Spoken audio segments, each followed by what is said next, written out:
On the racetrack is a non-betting event. Main Standardbred Breeder Stakes 2-year-old Colt and Gelding Pacers will battle for a purse of $14,487.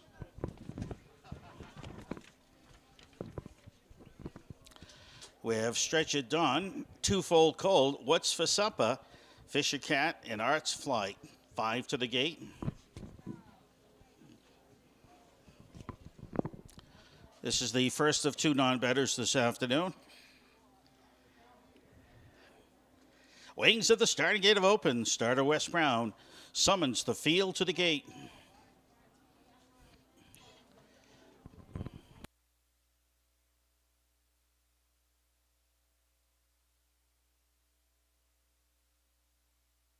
A beautiful day for racing action here at the Topsham Fair. Great racing action today. Looking forward to the big race, the 9th race of the afternoon.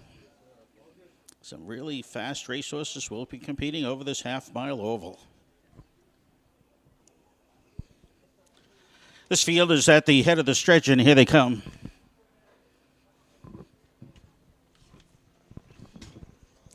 They're off and pacing. What's for Supper is going to grab the early lead. Twofold Cold's going to settle back to be second. Kind of rough gated. Goes on a break as they head the way into the turn. Fisher Cat's now racing in that third spot. Into the turn, Stretch It Dawn is fourth, and the early trailer's Arts Flight. They're making their way down the backside for the first time. What's for Supper? Aaron Hall up on top shows the way with a Deuce Sealster Colt. But now here comes Twofold Colt to the outside. He wants the lead. And Switzer takes the Deuce Sealster Gelding right to the lead as they head up towards the quarter pole. What's for Supper has to settle back there to be second. Fisher Cat's third. Stretch It Dawn is fourth in the trailer's Arts Flight. 31-2 is the opening panel. As they head the way into the turn, they're going to come by the grandstand first time. One top show in the way, Twofold Cold. This is the son of Deuce Sealster. Out of the Tardif Bonds, up on top by 2. What's for Supper racing second out of the turn. Fisher Cat's there to be third as they head in their way up towards the half. Moving up on the outside, Stretch It Dawn is going to challenge Fisher Cat for that third spot in the back of the pack. Arts Flight. They go to the half, 102 even. And Switzer Jr.'s urging this Twofold Cold on. He wants him to keep his mind on business as his head is turned. He's looking at everybody in the paddock as they make their way down the backside. What's for Supper stalks the leader second. Fisher Cat third, angling to the outside, Stretch It Dawn, and the trailer Arts Flight to 3/4 they drive. It's Twofold Cold's up on top. He's got urging from Switzer to keep going forward. He's got a lot of speed, this one. What's for Supper races second. 3/4 going 132-1.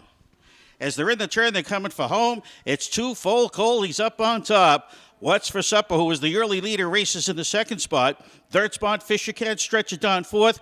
And way back, looking like he wants to stop, it's Arts Flight. As they swing out of the turn, coming for home, Twofold Cold's going to be its first lifetime victory this afternoon. Twofold Cold, the son of Deuce Sealster, showing the way home. What's for Supper second. Battle's going to be for the third spot between Fisher Cat and Stretch It Dawn. Twofold Cold looks strong. 2:02-4, the time for the mile.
Hammond Lumber making the presentation this afternoon's first non-betting event.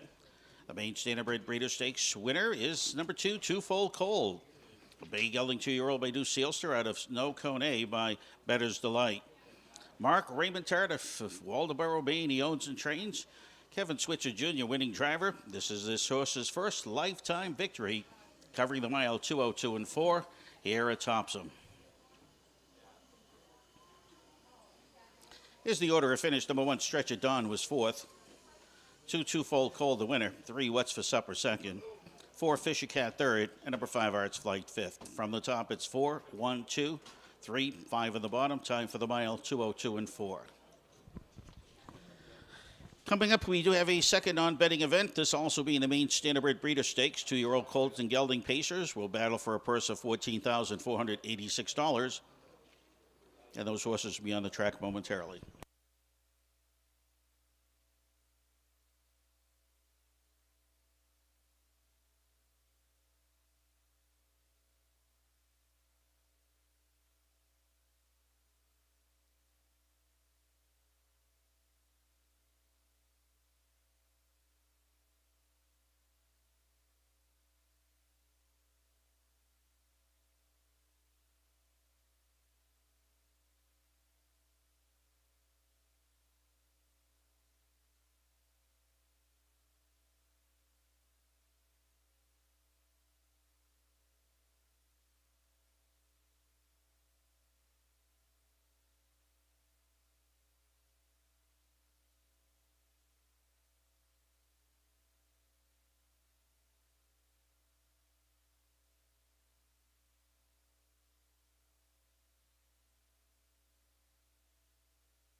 Again, the order of finish for the non-betting event. Number 1, Stretch of Dawn was 4th. 2, Two-Fold Cold was the race winner. 3, What's for Supper, 2nd. 4, Fisher Cat, 3rd. Number 5, Arts Flight, 5th. Top, it's 4, 1, 2, 3, 5 in the bottom. Time for the mile 202 and 4.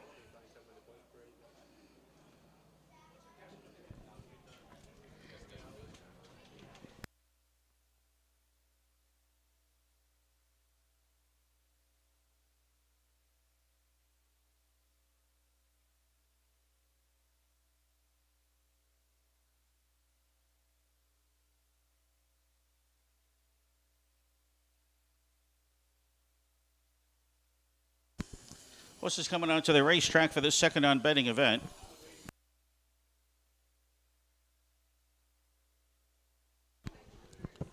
Let's introduce the field. Number 1, Just Call Me Buck. It's owned by Christina Hall. Gary Hall trains and drives.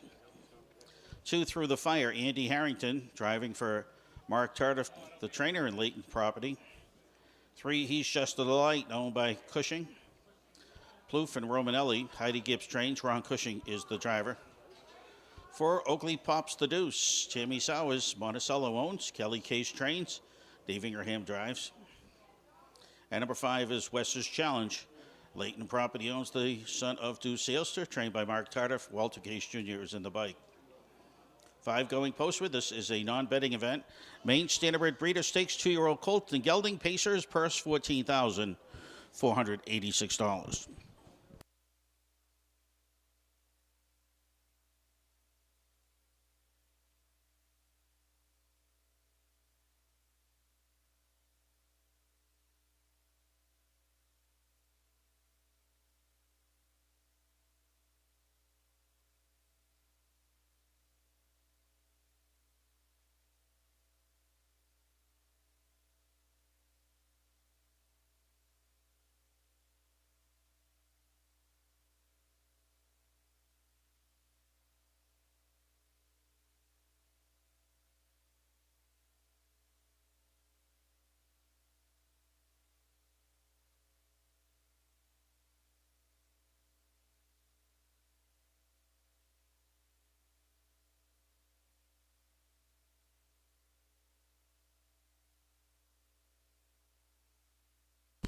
Again, this is a non-betting event. Maine Standardbred Breeder Stakes on the line, a purse of $14,486. Horses will be making their way towards the starting gate momentarily.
The first pari-mutuel race of the afternoon will be coming up at 1 p.m. 1 p.m. post time. First pari-mutuel race of the afternoon. We'll take a look at changes and scratches shortly, right after the race here that's coming up. It's the Maine Standardbred Breeder Stakes. Again, this is a non-betting event. And again, we'll look at changes and scratches after the conclusion of this race.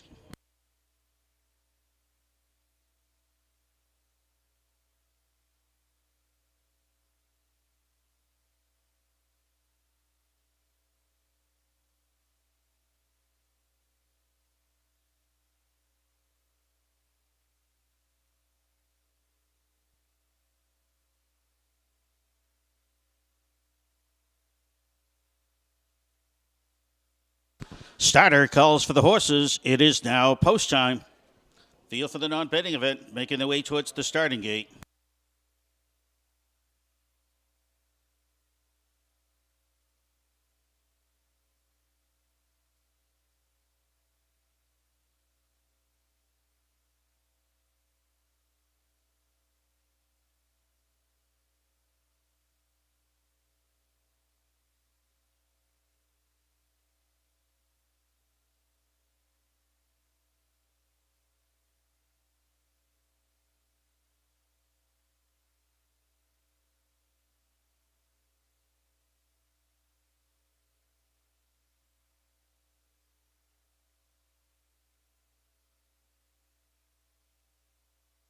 Starting gate is in motion.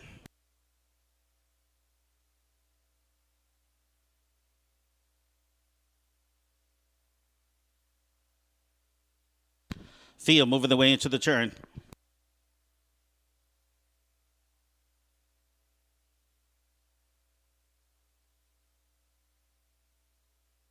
They're at the head of the stretch, and here they come.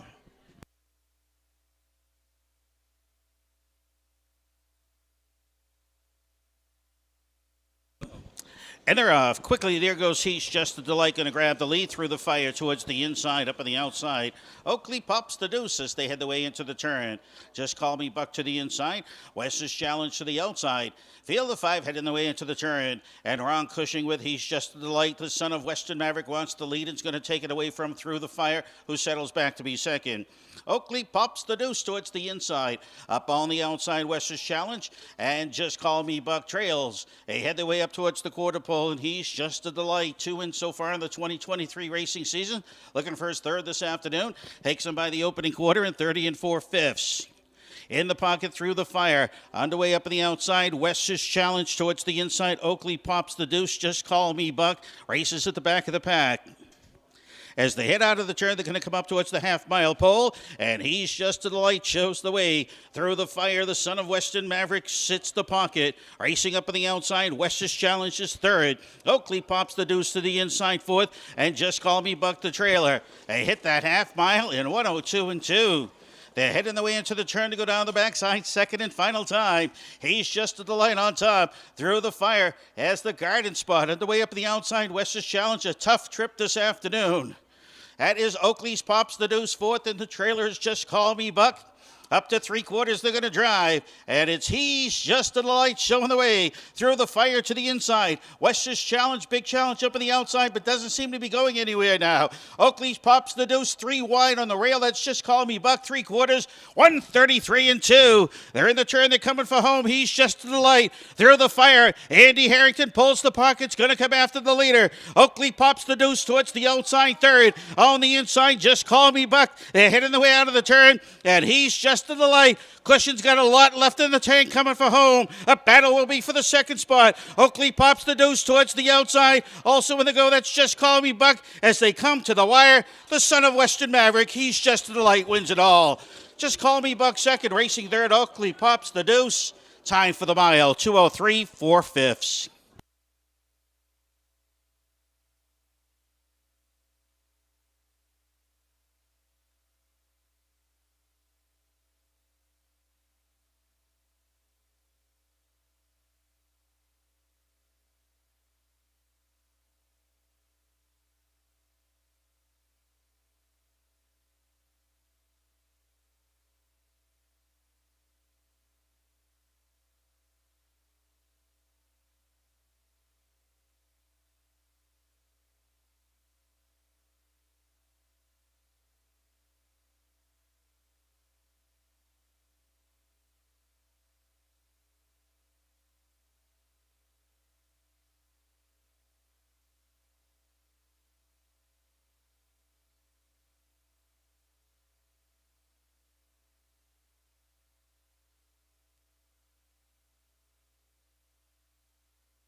Heading back to the winner's circle for his third lifetime visit, it's number 3, He's Just a Delight.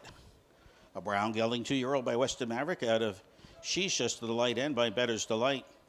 Owned by Ron Cushing, Lynn Plouffe, and AJ and JJ Romanelli. Heidi Gibbs is the trainer with Ron Cushing doing the driving. 2:03 4 time for the mile.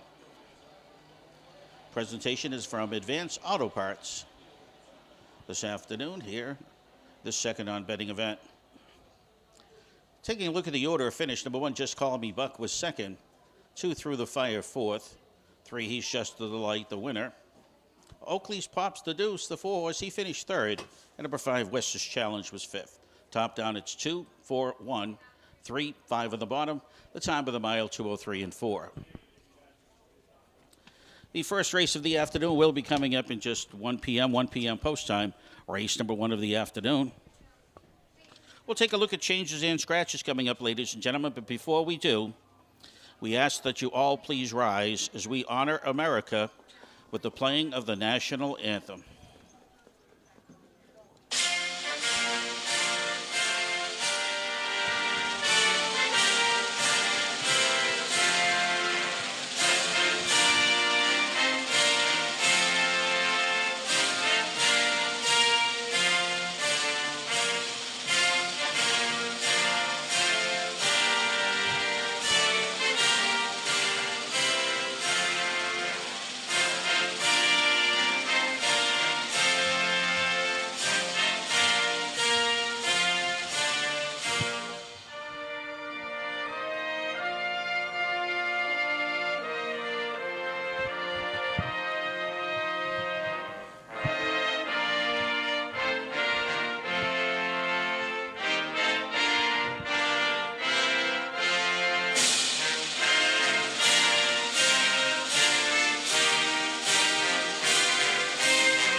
And for all the veterans and first responders in attendance today, we'd like to thank you very much for your service.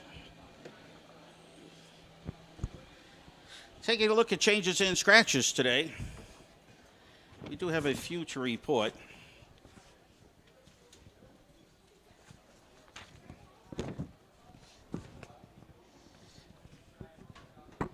First scratch to report this afternoon is race number 4. In the 4th race, number 7, Gussie's Dragon has been scratched, judges. 4th race, number 7, Gussie's Dragon, it is a judge's scratch. In the 5th race, race number 5, the number 4 horse, Storybook, is a judge's scratch. Race number 5, the number 4 horse, Storybook, judge's scratch. In the 6th race, the number 5 horse, Granny's Girl, has been scratched. 6th race, the 5 horse, Granny's Girl, has been scratched.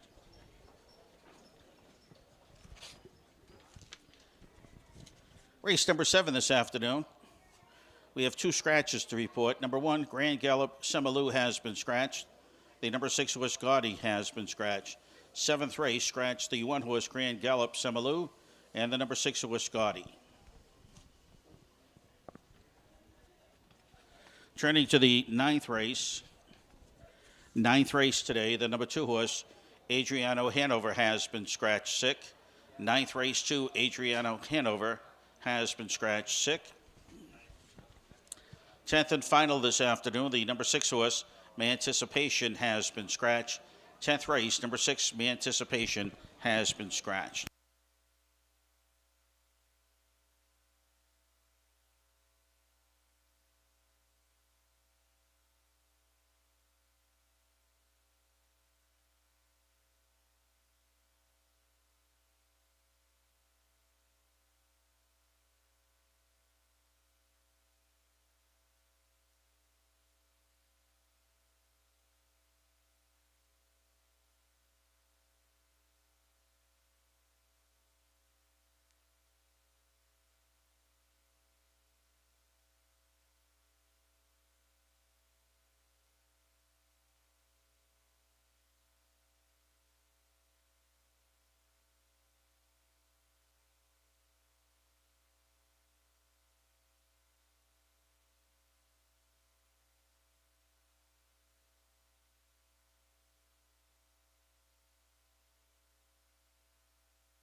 Take note, ladies and gentlemen, we do have a mid-double today. A mid-double races 5 and 6. Though not listed on the racing program, we have a mid-double, races 5 and 6, constitute the mid-double this afternoon.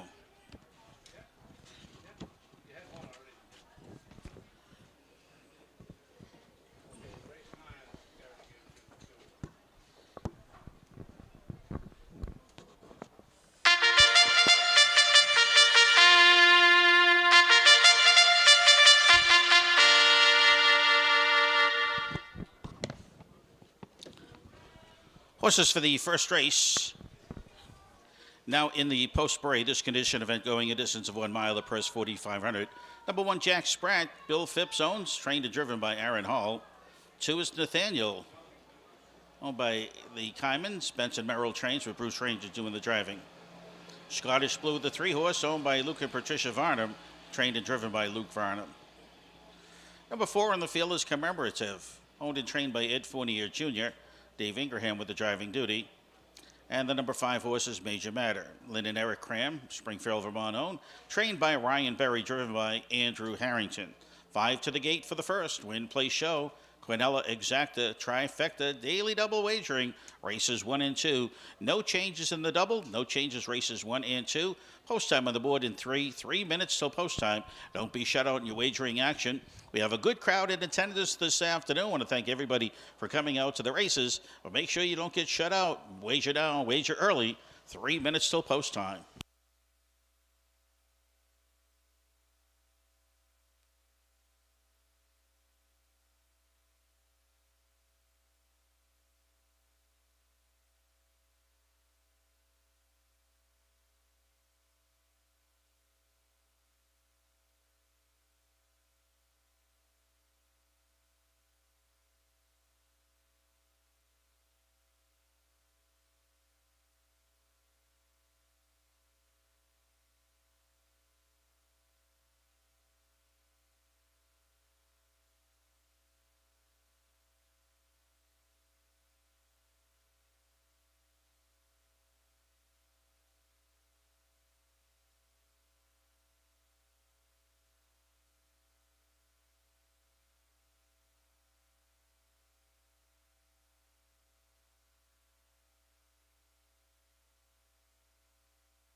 You have less than a minute, less than 1 minute till post time. Race number 1, less than 1.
Starter calls for the Trotters. It is now post time. Field for the first, moving their way towards the starting gate.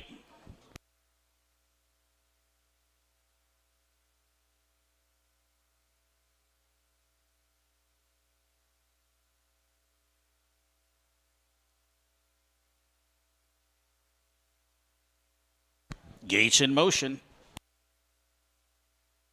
Looking at the tote board, the favorite currently at 4-5, Nathaniel. A lot of hope with Nathaniel. Last start out, he broke all over the place. But the crowd is hoping he goes back to the form from July 22nd, where he wired the field in 2 minutes and 3/5, won handily by more than 5 lengths.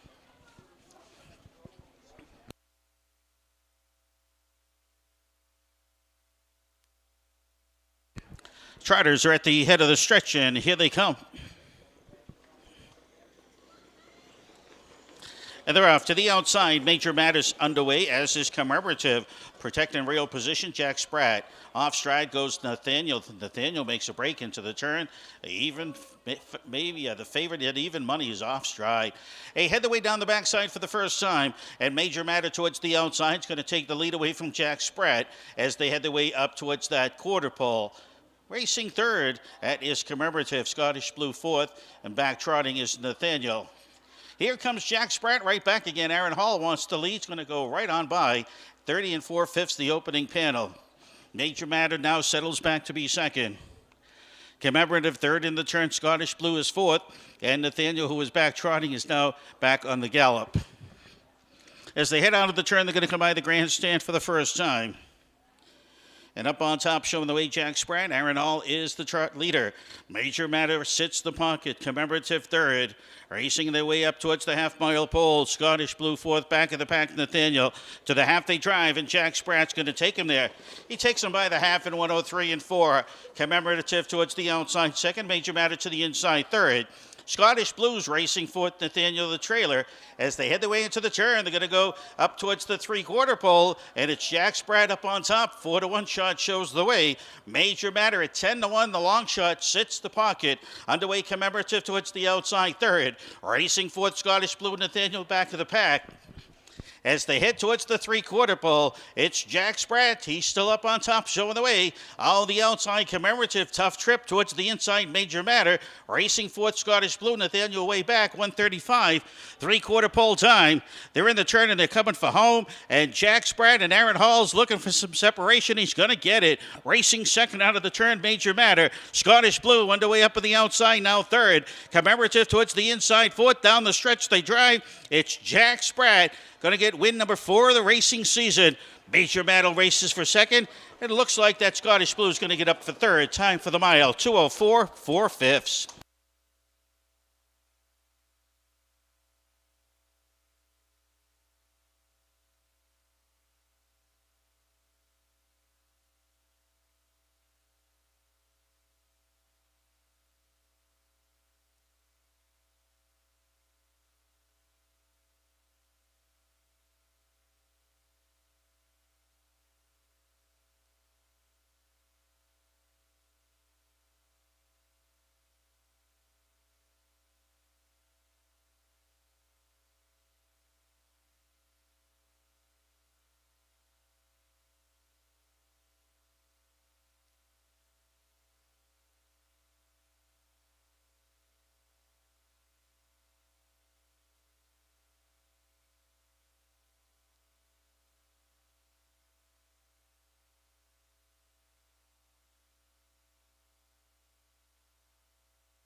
Unofficial winner is number 1, Jack Spratt. Second to the 5, Major Matter. Third, number 3, Scottish Blue. 153. First 3 to the wire.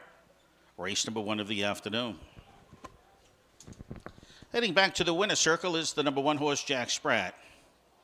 He's a bay gelding 3-year-old by Devious Man out of Jackie Newlands by Muscle Mass. Owned by William Phipps, Yarmouth, Maine. Trained and driven by Aaron Hall. 2:04 4. Time for the mile. It's the 4th victory of the 2023 racing season, and 4th lifetime victory also for the number 1 horse, Jack Spratt.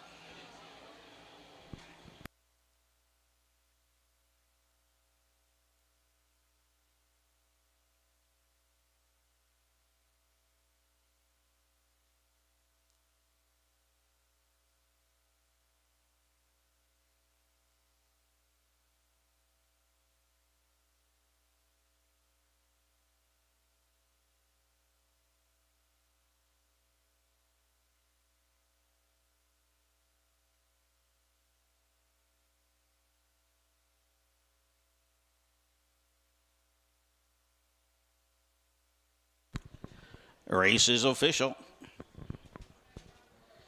MG Photography with the presentation this afternoon's first race for great photography. MG Photography over here. I know that they were also up at Cumberland, and I've seen many a photograph posted on Facebook, and it's some great action shots. Hats off to MG Photography. Their great work and their sponsorship of the first race this afternoon here at the Topsham Fair.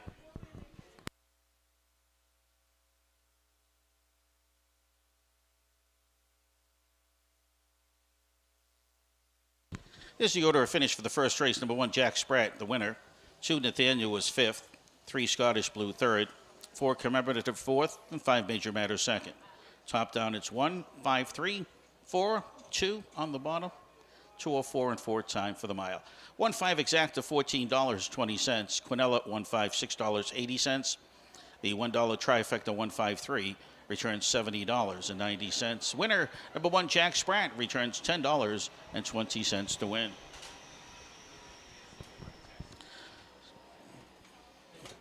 There are no changes in race number 2 of the afternoon. No changes in the second race. Post time in approximately 11 minutes.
Horses for the second race now making their way onto the racetrack for the post parade. The second race of the afternoon, it is a condition event for pacers going a distance of 1 mile. The purse is $4,500. Here's a name that's cute, Mr. Puzzles. I like that name, Mr. Puzzles. And Mr. Puzzles is post position number 1. He's owned by Richard and Wendy Humphrey, trained by Richard Humphrey. Richard does the driving. Number 2, it's Hired Hands, owned by William Tracy, trained by Benson Merrill. Bruce Ranger does the driving. Aces Rock the 3 is owned by Elizabeth Switzer, trained by Candace Brandstetter. Kevin Switzer Jr. is in the bike. Number 4, Pembroke Ranger is owned by Luke and Patricia Varnum, trained and driven by Luke Varnum. McSizzler, the 5, is owned by Mel Grant of Stockton Springs, trained by Sarah Harrington, driven by Andy Harrington. 6, Meet Me at the Dance. It's Joe Burke, it's the owner. Bob Marston trains and Walter Case Jr. drives. Number 7 is Frank and Joanne. It's owned by Tom Bradford of South Portland. Lisa Sandon is the trainer with Aaron Hall in the bike. Completing the field, number 8 is Gators Bend Winning, owned and trained by Judson Merrill. Drew Campbell is in the sulky. 8 to the gate for the second. Win, play, show, Quinella Exacta, trifecta wagering. Take note the number 8 horse, Gators Bend Winning. This start from the second tier. Post time on the board coming up in 5 minutes to post time. Horses will take 2 scores and then they'll go towards the starting gate. We have a good crowd in attendance today, so we ask that you make your way to the windows as soon as possible. Avoid being shut out. Wager now, wager early. We're approaching 4 minutes to post time for race number 2.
Two minutes post time in 2. You have 2 minutes to post time. Horses coming back for their second and final score. Post time in 2.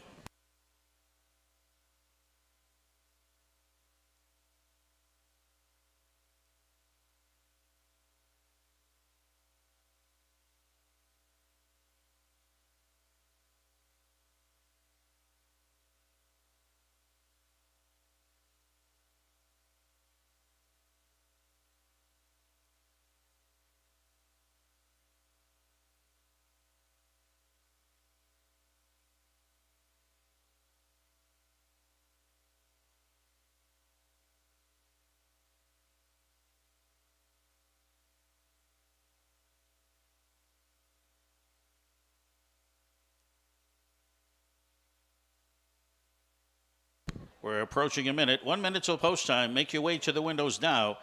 A minute till post time. You don't want to be shut out. Race number 2.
Starter calls for the Pacers. It is now post time.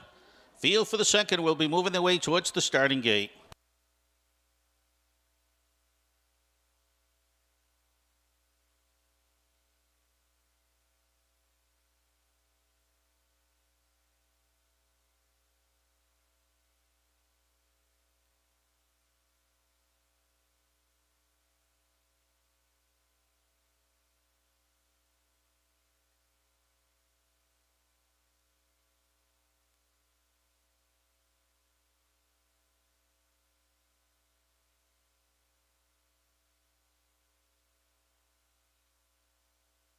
Starting gate is in motion.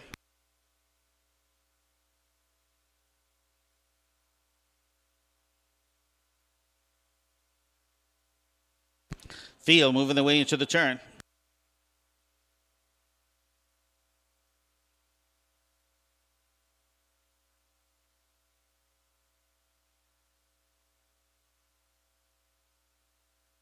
Here they come. And they're off. Center of the racetrack, Pembroke Range is underway, as is Aces Rock, closer to the inside. Hired Hand. Mr. Puzzles protecting rail position as they head into the turn. Gators Bend winning towards the inside. Ahead down the backside, Hired Hand's going to grab the lead. Aces Rock up on the outside. Mr. Puzzles to the inside. That's the first 3. Gators Bend winning to the inside. Pembroke Rangers up on the outside as they head their way up towards that opening panel. Meet me at the dance, Mick Sizzler. Frank and Joanne back of the pack as they head up towards the quarter pole. On the outside, Aces Rock, Hired Hand to the inside, reluctantly lets Aces Rock go by in an opening panel of 29-2. It's Aces Rock showing the way into the turn. Hired Hand racing second. Pembroke Rangers up on the outside third. On the inside, Mr. Puzzles races fourth. Meet Me at the Dance underway up on the outside fifth. They heading the way out of the turn. They're coming towards the half. On the inside, Gators Bend winning. Frank and Joanne McSisler back of the pack to the half. They drive, and Aces Rock is going to take him there. Aces Rock 6-5 favorite shows the way. Hired Hand is a handful. Racing in the pocket, 59-4 half-mile time. Pembroke Ranger to the outside third. Mr. Puzzles on the inside fourth. Gators Bend winning inside fifth. 6 to the outside. That's Meet Me at the Dance. Underway up on the outside, McSizzler. Frank and Joanne back of the pack. They head towards 3/4. And it's Aces Rock racing second. Hired Hand up on the outside. Now gaining rail position after a tough trip. That's Pembroke Ranger. Back of the pack. Meet Me at the Dance is coming underway, as is McSizzler. 3/4, 129-2. Aces Rock try to get away from the field, but Hired Hand is trying to stay right close to him for a big stretch drive. Third spot out of the turn, Pembroke Ranger. As they head out of the turn, Aces Rock, Hired Hand, Rangers trying to get closer to this one. As they swing out of the turn, battle's going to be for that third spot. Aces Rock showing the way home. Hired Hand second. Underway up on the outside, Gators Bend winning's looking for the third spot, but he has to battle Pembroke Ranger for it, and he's not going to get it. Pembroke Ranger did finish third behind Aces Rock, the unofficial winner. The unofficial place horse, Hired Hand. Time for the mile, 158-4.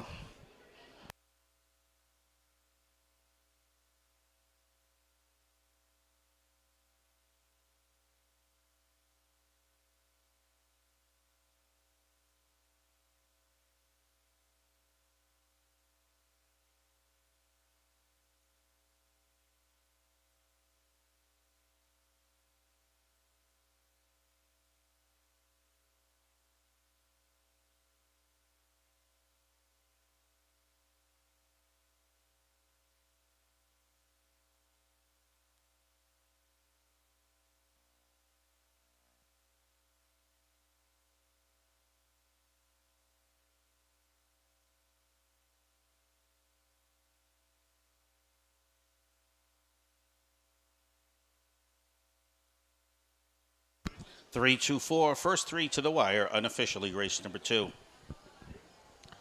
Well, the second race winner goes into the winner's circle, and the presentation will be made from the Strategic Real Estate, assisting buyers and sellers for the properties here in Central Maine for over 12 years. Agents are available 7 days a week for all your real estate needs. Contact Jimmy Rideout Jr. or Beth Osborne today. Strategic Real Estate Services, where solutions and strategies equal results. In the winner's circle, number 3, Aces Rock. A bay gelding 6-year-old by Bettor's Delight out of Double Jeopardy by Rock and Roll Hanover. It's owned by Elizabeth Switzer of Waterboro, Maine. Trained by Candace Brandstatter. Kevin Switzer Jr., winning driver. 1:58.4 time for the mile. 4th victory of the year. It is the fastest victory of the 2023 racing season for Aces Rock.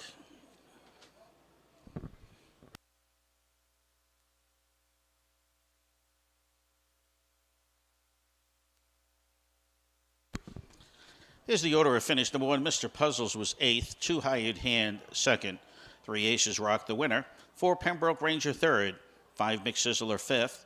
6, Meet Me at the Dance 7th. 7, Frank and Joanne 6th. And a break, Gators Bend winning 4th. From the top, it's 8, 2, 1, 3, 5, 7, 6, 4 in the bottom. The $1 exacta 3-2 paid $6.50. The $1 Quinella 2-3, $2.40. The $1 trifecta 3-2-4 returns $39.50. And the $1 daily double today, a combination of 1 and 3, returns $4.70. Aces Rock, 1:58.4, season's fastest time, 20th lifetime victory for the 6-year-old son of Bettor's Delight.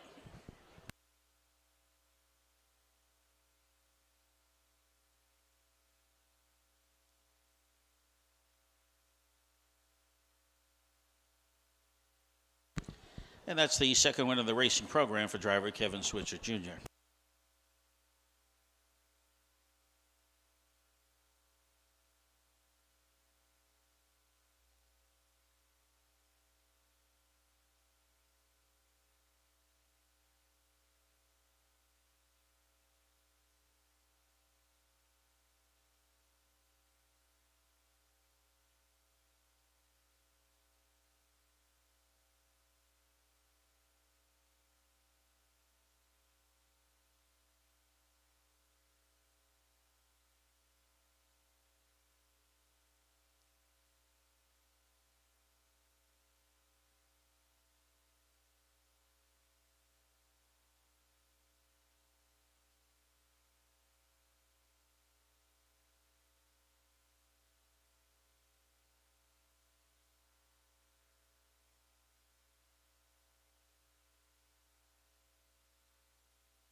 And for those that follow fair harness racing action, they're starting tomorrow at Skowhegan. Skowhegan Fair racing action tomorrow. Sunday action is at 1 p.m. post time.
Field for the third now, making their way into the post-parade. Third race, Maine Amateur Driving Club.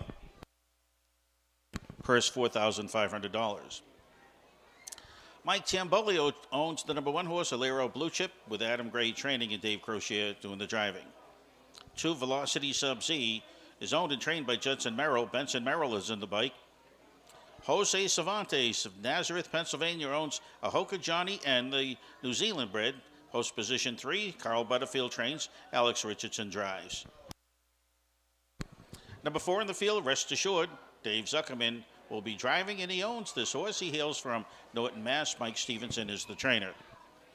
Brooklyn Knight, the 5, Garrett Mosher, trains for trainer Sarah Harrington. Obscene Blue Chip, number 6, Chris Westcott trains. Ken Secourt is the trainer. Chris Westcott is the owner. That's the one paying the bills. And Todd Whitney does the driving. Fritzy, Pickup Man, post position 7, Joe Burke. He owns and he drives. He's got Bob Marston doing the training. And number 8 is Led Schneplin. Jason Bertolini, he owns, trains, and drives. Number 8, Led Schneplin.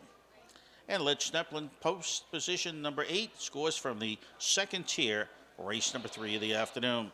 8 to the gate for the third. Win, Play, Show, Quinella, Exacta, and Trifecta Wagering.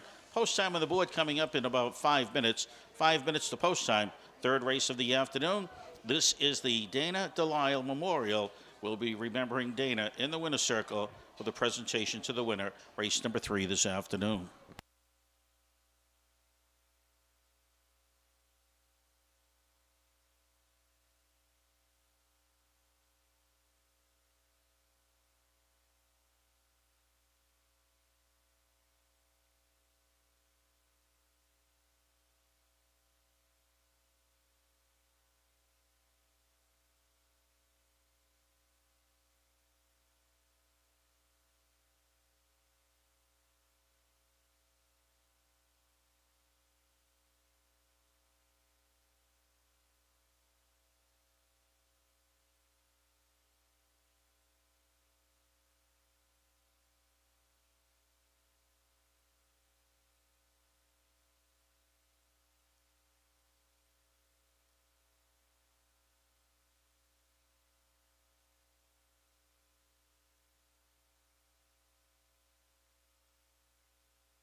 Remember that we are playing a lucky losing ticket contest today. There's a receptacle by the winner's circle. Take that losing ticket, put your name on the back of the ticket, bring it over to the receptacle, and then we'll be drawing a losing ticket and turning it into a winning one this afternoon. We're going to do a drawing right after race number 3 today. So make sure you take the losing tickets, put your name on the back, put it in the receptacle, and we're going to do a drawing right after race number 3 this afternoon.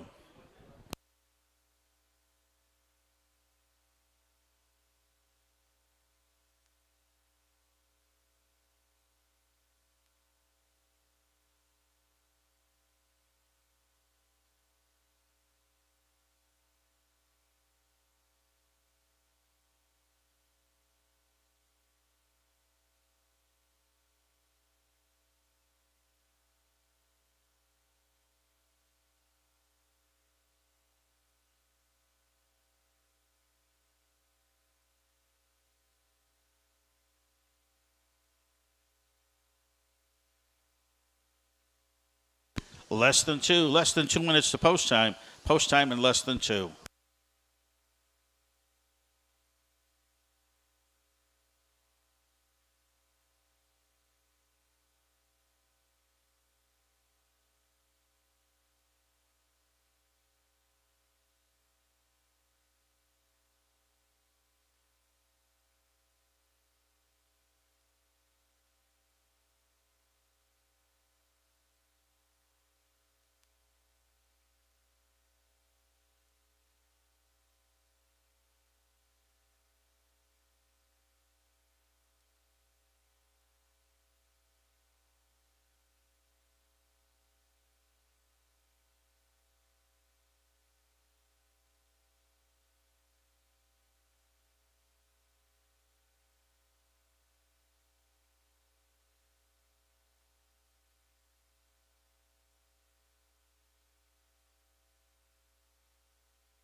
Take note, ladies and gentlemen, there is a betting window that's located in the infield. We don't want you to get shut out this afternoon's third race. Good crowd in attendance. As a reminder, you don't want to be shut out, so you should make your wagers as early as possible.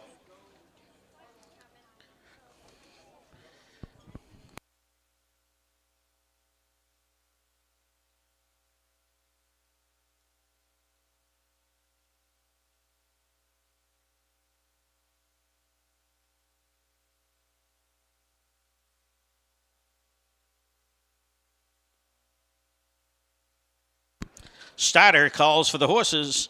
It is post time. Still have time to wager. Race number 3 of the afternoon. This is the Maine Amateur Driving Club.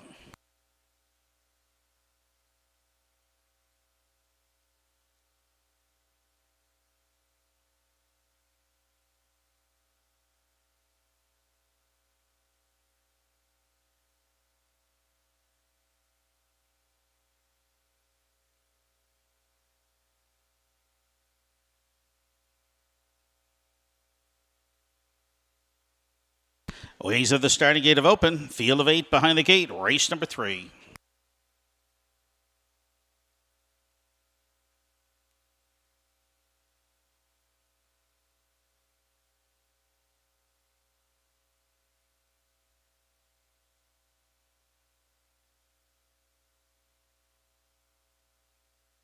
Field moving the way into the turn.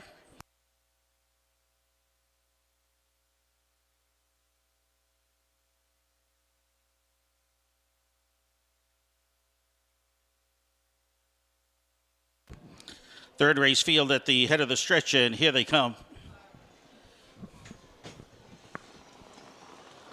They're off. Hoka Johnny's underway. Alex Richardson, center of the racetrack, grabs the lead. Velocity Sub-Z getting away second. Alero Blue Chip towards the inside third.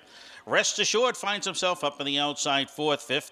Up in the outside 3 wide. That's Obscene Blue Chip. And Obscene Blue Chip's going forward. He's going to come after Ahoka Johnny as they head their way up towards that quarter pole. Ahoka Johnny up on top. Velocity Sub-Z to the inside. Obscene Blue Chip to the outside, racing third. Alero Blue Chip to the inside fourth. Rest Assured to the outside fifth. Led Schneplin got away there to be sixth. Brooklyn Knight is in the back of the pack with Fritzy. Pickup man. The quarter goes 29-3. Heading the way out of the turn, a field of 8. Maine Amateur Driving Club. On top, Alex Richardson with Ahoka Johnny. Racing in the pocket, Benson Merrill with Velocity Sub-Z. Obscene Blue Chip finds himself hung to the outside third. Racing to the inside, Alero Blue Chip fourth. Underway up in the outside fifth, Rest Assured. To the inside sixth, that's Led Schneplin. Brooklyn Knight seventh in the trailer. It's Fritzy Pickup Man the half, 59-3. The amateurs are motoring right along, and Ahoka Johnny and the Carl Butterfield trained New Zealand bred shows the way. Velocity Sub-Z racing second. Alero Blue Chip third. To the inside, Led Schneplin fourth. On the outside, Obscene Blue Chips dropping back in the field as they head towards three quarters. It is Ahoka Johnny and Alex Richardson's asking for a little more as they drive towards the three-quarter pole. They're by there in 129. They're heading the way into the turn. They're coming for home with Ahoka Johnny. He grabbed the lead right from the get-go. Velocity Sub-Z second. Led Schneppelin's picking up a whole lot of ground as they swing their way out of the turn. Alero Blue Chip towards the inside fourth. They swing out of the turn. It is Ahoka Johnny showing the way. Led Schneplin trying to get closer to the leader. Midway through the lane, it's Ahoka Johnny. Led Schneplin to the outside, to the inside. Velocity Sub-Z. Ahoka Johnny's going to win it all. Led Schneplin second. Velocity Sub-Z third. Up for fourth, Brooklyn Knight. Time for the mile. 1:59-3.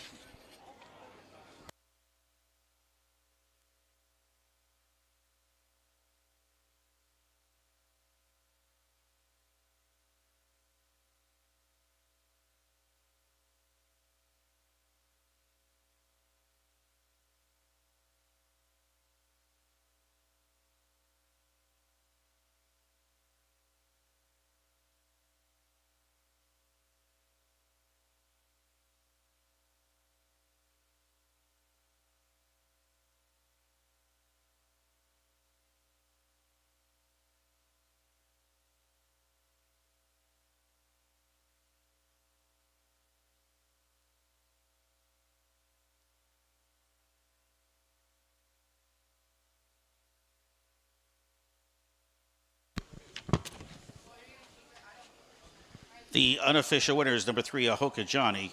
Second to the 8, Led Schneplin. Third to the 2, Velocity Sub-Z. 3-8-2, first 3 to the wire. Results are unofficial. Ladies and gentlemen, this memorial race is, as we're thinking about Dana Delisle today. Dana Delisle of Rome, Maine, passed away in April suddenly from a brief illness. Dana served the Maine harness racing industry in many capacities during his distinguished career. Dana acquired his passion and skill for training horses as a young man while growing up near the Mosher Farm in Smithfield. As a young man, Dana worked under some of the top trainers in New York and New Jersey, the Metropolitan Circuit. He and his life partner, Lisa Wilson, then returned to Maine to train for themselves. Together, they developed such outstanding pacers as Sunday Silence and Windsong Crystal. When Dana's training career was completed, he became one of New England's most sought-after judges. He served as the presiding judge at Bangor Raceway, Plainridge Racecourse, and several of Maine fairs. Today, we celebrate the life and service of our own Dana Delisle, being remembered this afternoon. The third race winner is the number 3 horse, Ahoka Johnny. The New Zealand bred is a brown gelding 9-year-old by Ahoka, Arizona, out of Glen Terra by Village Jasper. Jose Cervantes of Nazareth, Pennsylvania, owns, trained by Carl Butterfield, driven by Alex Richardson. It's the first win of the racing season for number 3, Ahoka Johnny, covering the mile in 1:59.3. The $1 exacta combination of 3-8 paid $87.40. The $1 Quadella 3-8, $10.10. The $1 trifecta 3-8-2 pays $231 even. The winner, Ahoka Johnny, pays $19 even.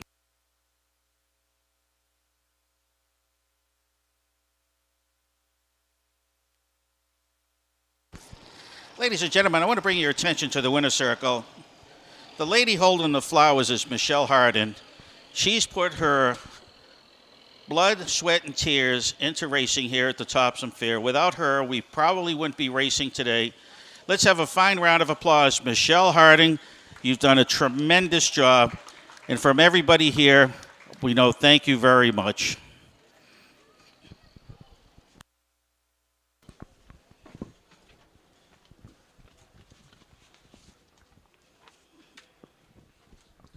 Here is the order of finish for the third. Number 1, Alero Blue Chip was 5th.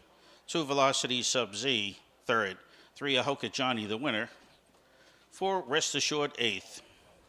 Number 5, Brooklyn Knight, 4th. 6, Obscene Blue Chip, 7th. 7, Fritzy Pickup Man, 6th. And number 8, Led Schneplin, 2nd. From the top, it's 5-3-1, 8-4-7, 6-2 at the bottom. Final time was 1:59.3. And it's the fastest win of the season because it's the first win of the season for Ahoka Johnny. Records his 23rd lifetime victory.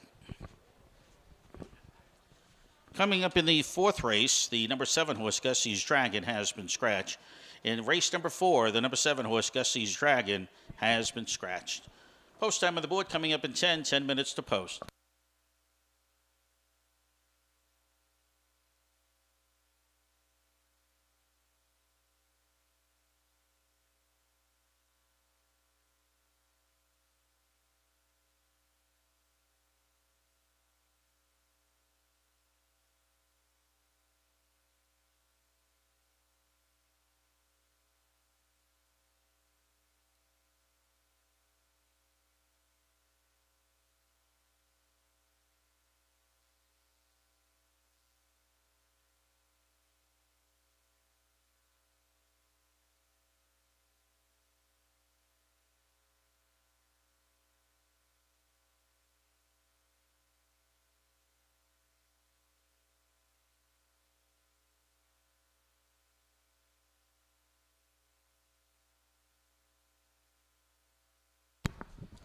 Attention, please. Mutual Department, please call the judges. Mutual Department, please call the judges. Just a reminder, ladies and gentlemen, we do have a large crowd in attendance today, and we ask that you get to the windows as early as possible. We do not like to shut people out. Nothing worse than picking a winner, getting to the windows too late, and the race has gone off, and you had an opportunity to pick the winner. So we ask that you make your way to the windows as soon as possible. Don't wait till they go behind the gate. Make sure you get to the windows as early as possible. Don't be shut out.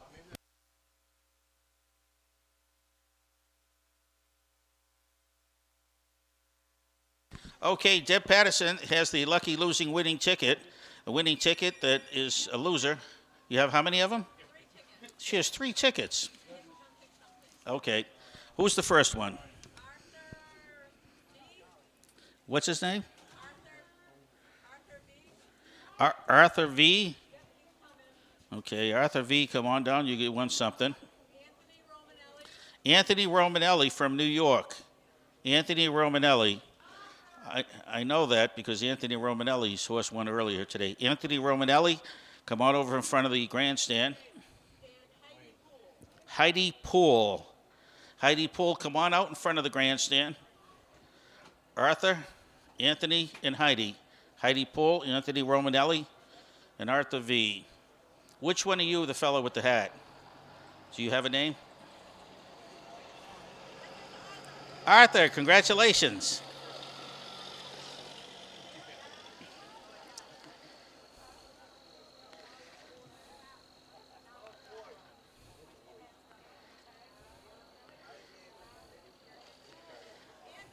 Anthony Romanelli from New York, how are you doing? You must own a pizza place or something with a name like that. How you doing today? Yeah. Mm-hmm. And Heidi Poole, is that you down there? There you go. There's an umbrella. It doesn't always have sunshine here in Maine, so an umbrella would be good for somebody. Yeah, Anthony, that umbrella would be good for you because you get all that smog and stuff down in New York. So good. Congratulations, folks. Thank you very much for playing the Lucky Losing Ticket Contest.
Fourth race field now in the post parade. Let's take a look. Number 1 is the Short North. Anita Chapman owns, trained by Patricia Sumner. Mike Stevenson drives. 2, Saratoga Liz, owned by Wendy Ireland. Kim Ireland trains with Kevin Switzer Jr. in the bike. Number 3, KK's Lady Missy's, owned and trained by Kevin Chase, driven by Andy Harrington. 4 in the field is Tyrone Betterzella. The New Zealand bred Luke and Patricia Varnum of Green Maine, owned, trained by Luke Varnum. Nick Raffam does the driving. Number 5, Studio Sessions, owned by Sean Gray, driven by Bruce Ranger for trainer Candace Niles. 6, Generation Sissy, owned and trained by Craig Hall, has Aaron Hall in the bike. 7, Gussie's Dragon has been scratched. Number 8 is Eternal Ring, is owned, trained, and driven by Dalton Lee. Dalton Lee of Whitefield owns, trains, and drives Eternal Ring, and Eternal Ring, the 8 horse, will score from the second tier. Post time on the board for race number 4 in 4 minutes. Reminder to make your wages as soon as possible.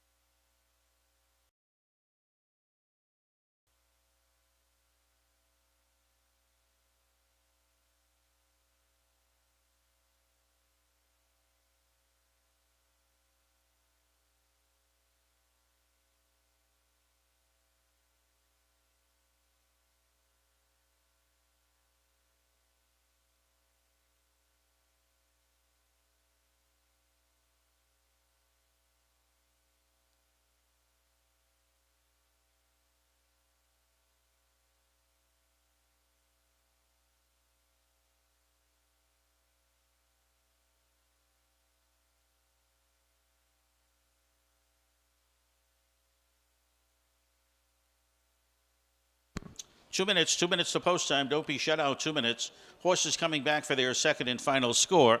You have 2 minutes to post time. Race number 4. Make your way to the windows. Wager now, wager early. Don't be shut out. 2 minutes.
One minute to post time, just a minute. Make your way to the windows, a minute to post.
Starter calls for the Pacers. It is now post time.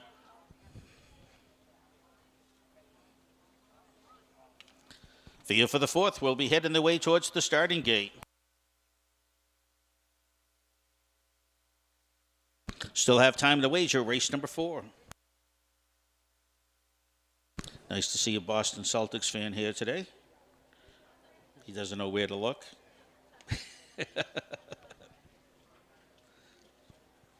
Do you remember the announcer, Johnny Most?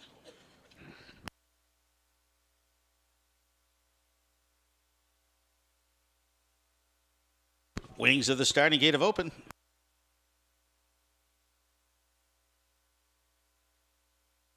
Gate is in motion.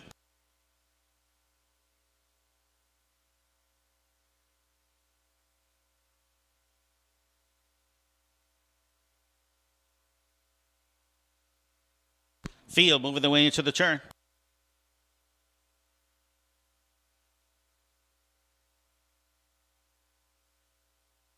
They're at the head of the stretch, and here they come.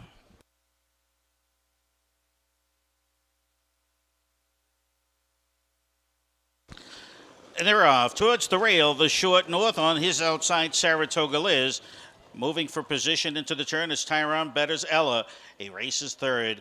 Getting away 4th, KK's Lady Missy, 5th spot at his studio session. They head down the backside, Eternal Ring and Generation 60, the early trailers. The short north, Mike Stevenson wins the battle into the turn. Saratoga Liz is going to settle back second with Switzer Jr. Hitting a closer third now. That is Nick Raffin with Tyrone Betterzella.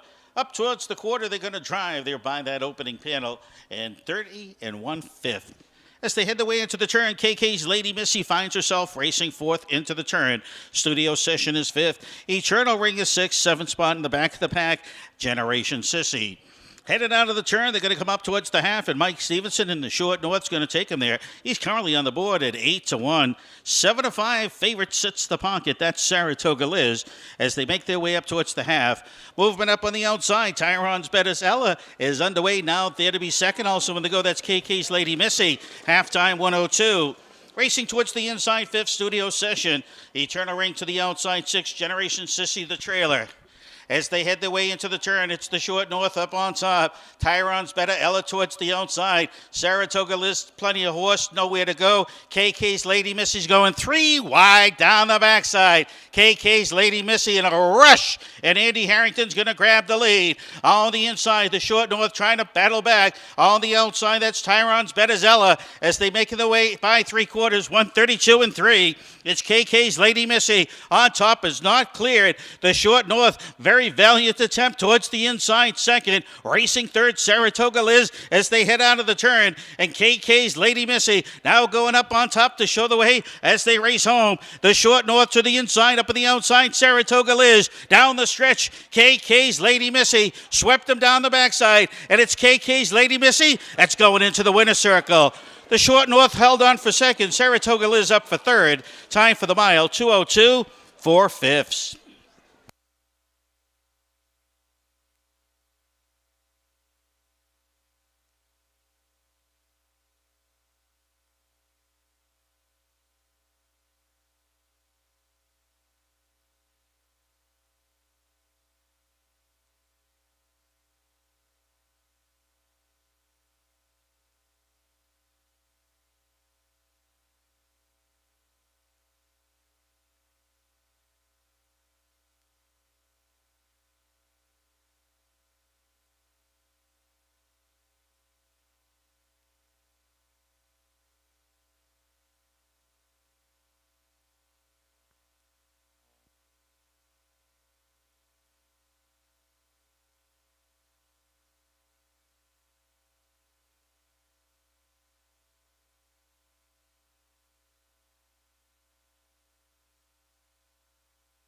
The unofficial winner is number 3, KK's Lady Missy.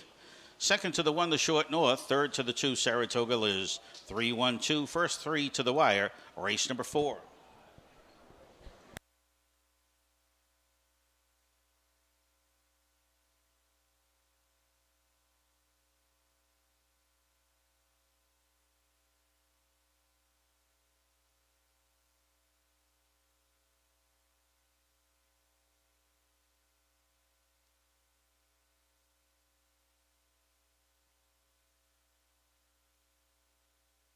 In the winner's circle, number 3, KK's Lady Missy. The Baymare 5-year-old by Lucille Sealster out of Shore Fund Tryon by All-American Ingot. Kevin Chase, Bangor, Maine owns and trains. Andy Harrington drives. Presentation in the winner's circle, ladies and gentlemen. We're remembering Don and Barb Coffin. This memorial race, Don and Barb were both members of the Topsham Fair Association, and they enjoyed going to the harness races. Want to remember Don and Barb Coffin in the winner's circle today is this memorial race, number 4, with the presentation went to the number 3 horse, KK's Lady Missy.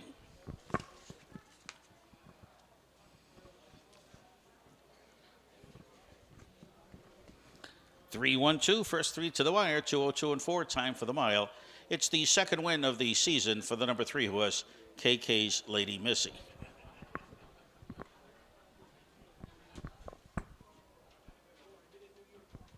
The winner, number 3, KK's Lady Missy, paid $9.80 to win. The dollar exacta, very nice 3-1 combination, $38.20. The $1 Quinella 1-3, $23.90. The $1 trifecta 3-1-2 pays $126.70. When I read off the pricing, sometimes on my TV monitor, the last digit's hard to read, so I'll always round it. $9.80, KK's Lady Missy, winning it all this afternoon's fourth. Let's take a look at the order of finish. The number 1 horse, the Short North, was second.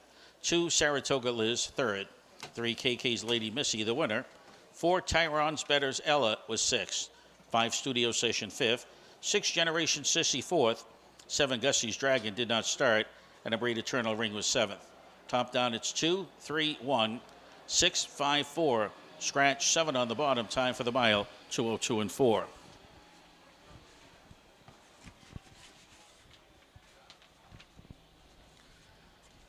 The 5th race, ladies and gentlemen, we do offer mid-double wagering. There will be double wagering, daily double wagering on races 5 and 6 today. Though it's not listed in the program, we do have double wagering races 5 and 6. 5th race, the number 4 horse, Storybook, has been scratched. In the 5th, scratch the 4 horse, Storybook. Race number 6, the number 5 horse, Granny's Girl, has been scratched. 6th race, the 5 Granny's Girl, has been scratched.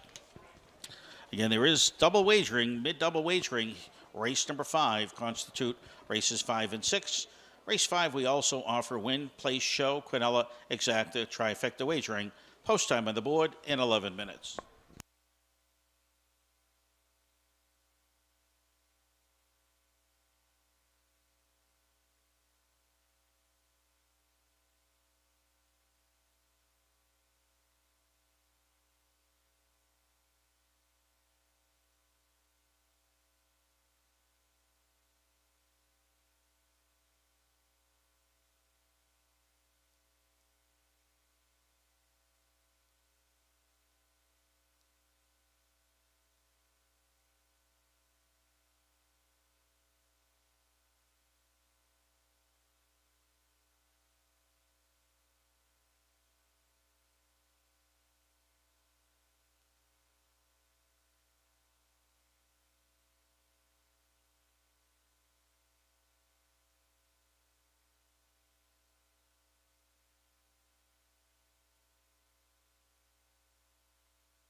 Field for the fifth, making their way onto the racetrack for the post parade.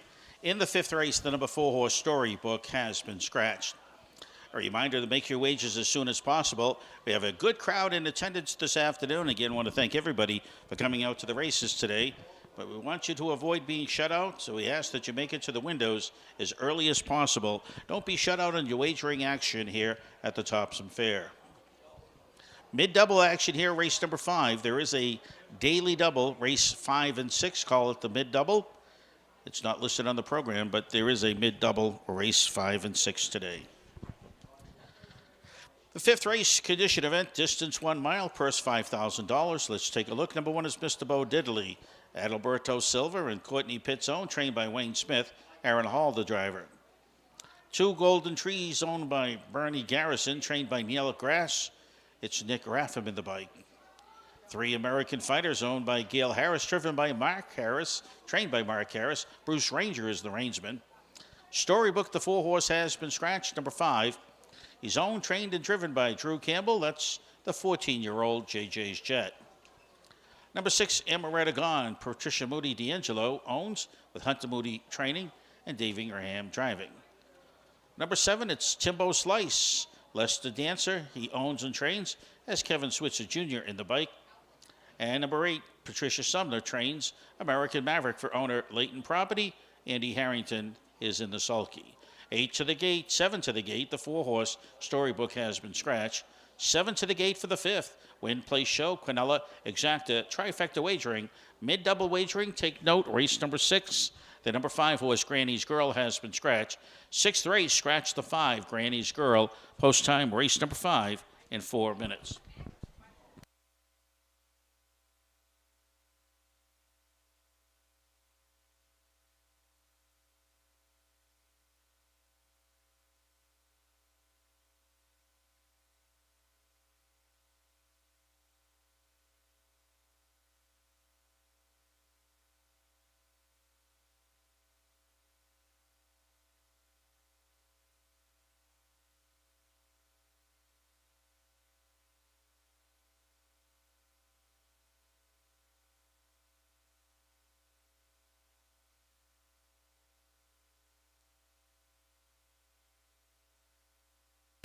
Three minutes now. 3 minutes to post time. Post time in 3. Just 3 minutes.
Two minutes, post time in 2. 2 minutes on the board, just 2 minutes.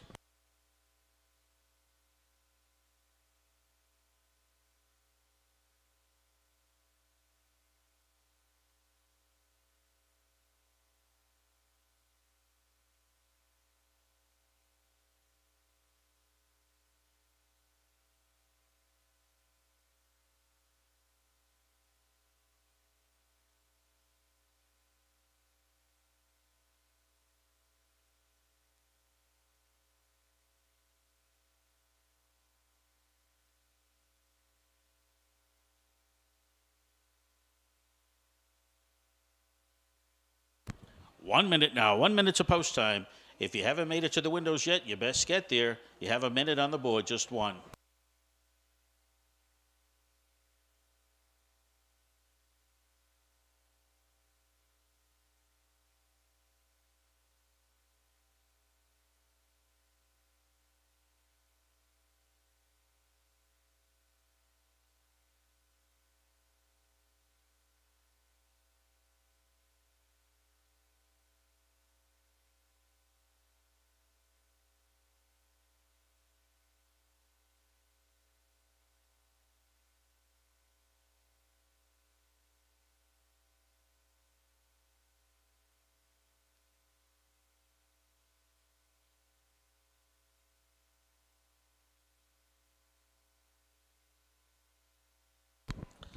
No time on the board, less than a minute.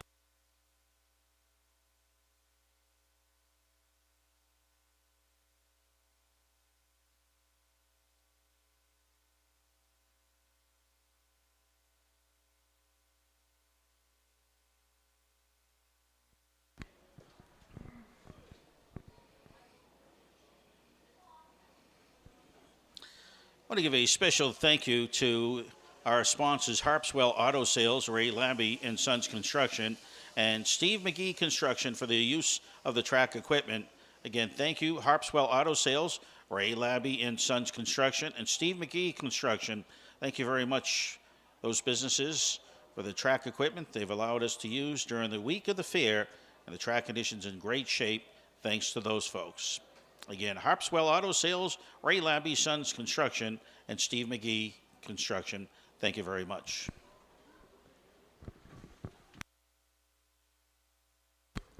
Starter calls for the horses. It is now post time. Field for the fifth, moving the way towards the gate.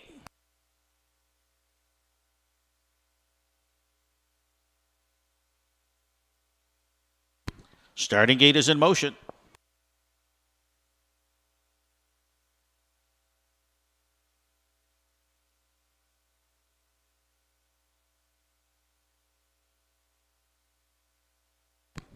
Field moving the way into the turn.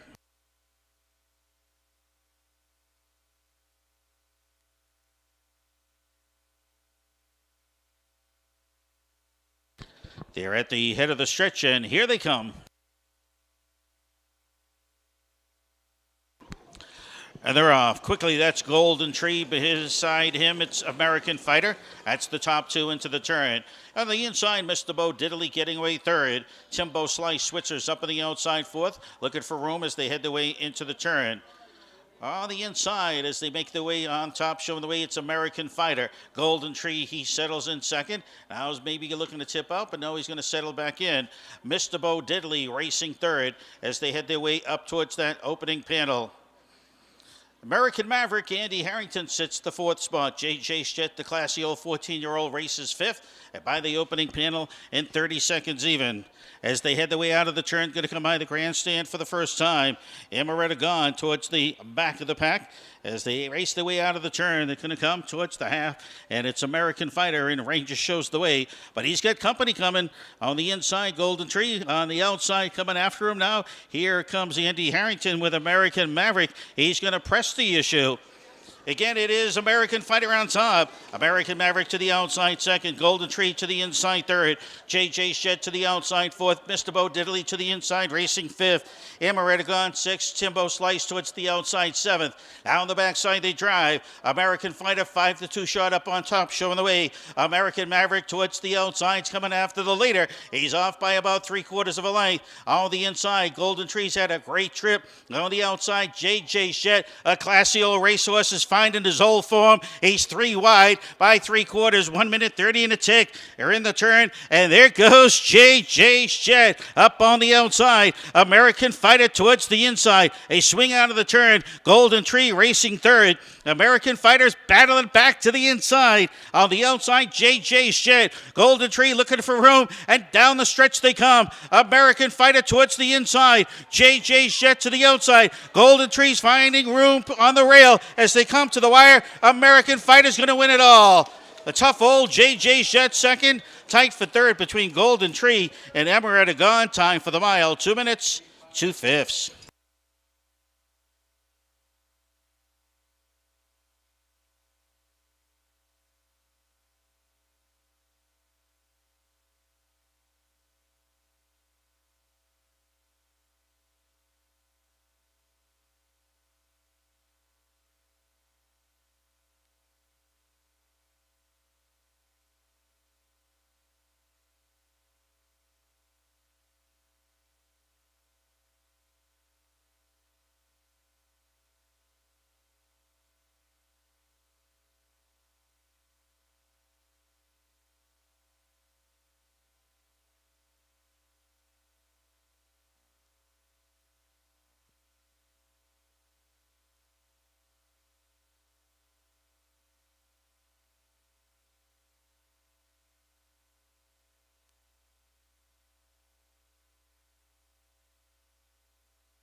On the board, the unofficial winner, number 3, American Fighter.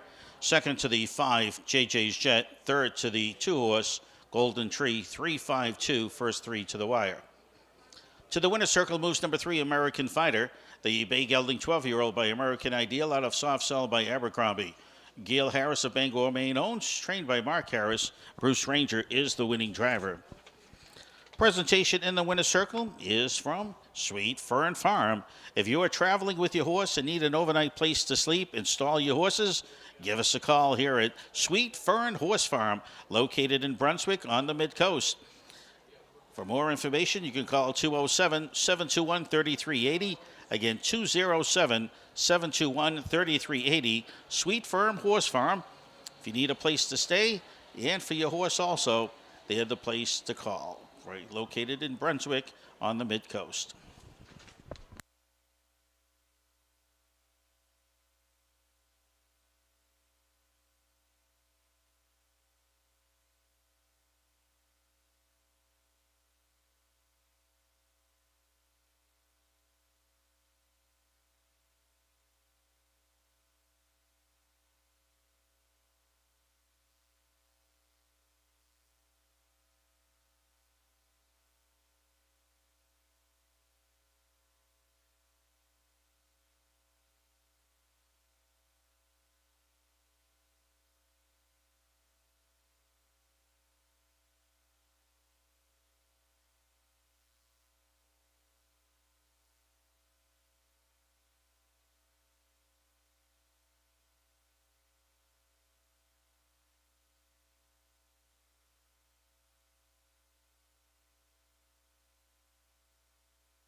On the board, the winner paid $7.40 to win.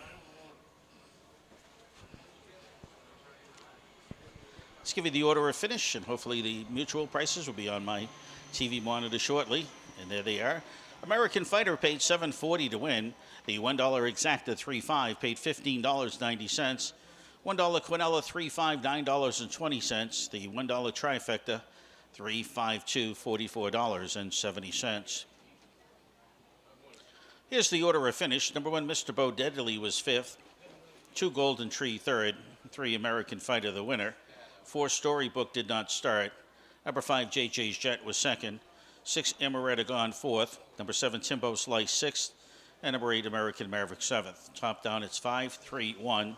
Scratch 2, 4, 6, 7 on the bottom. Time for the mile, 2 minutes, 2/5.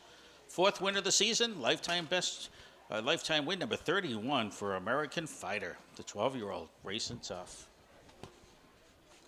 Coming up the 6th race, we do have a scratch to report. The number 5 horse, Granny's Girl, has been scratched. In the 6th race, the number 5 horse, Granny's Girl, has been scratched. About 10 minutes to post time for the 6th race. Post time in 10 minutes, race number 6 of the afternoon.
In this upcoming sixth race, we will have a presentation for Hannah Myers, a dedicated volunteer and friend here at Topsham.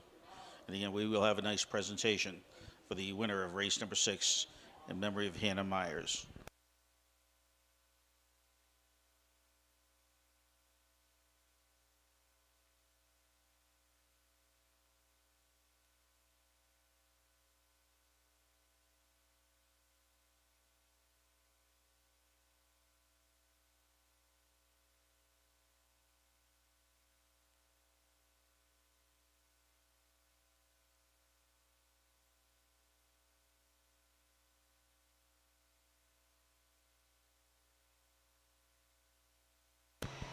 Race number 6 field now in the post parade. Condition event, also eligible claimers per 6,000. Number 1 is Old Little Shift. It's owned by Hunter and Patricia Moody. Hunter Moody is the trainer with Dave Ingraham driving. 2, Pembroke Legacy, owned by Bill Varney, trained by Val Granda, driven by Heath Campbell. Number 3, Bygone Hanover, owned and trained by Michelle Lefebvre. Bruce Ranger's in the bike. 4, it's The Letter. It's owned and trained by Todd Smith, driven by Kevin Switzer Jr. 5, Granny's Girl Scratched. Number 6, Western Steps, owned by Diane Dunn, trained by Jimmy Dunn. Walter Case Jr. is in the bike.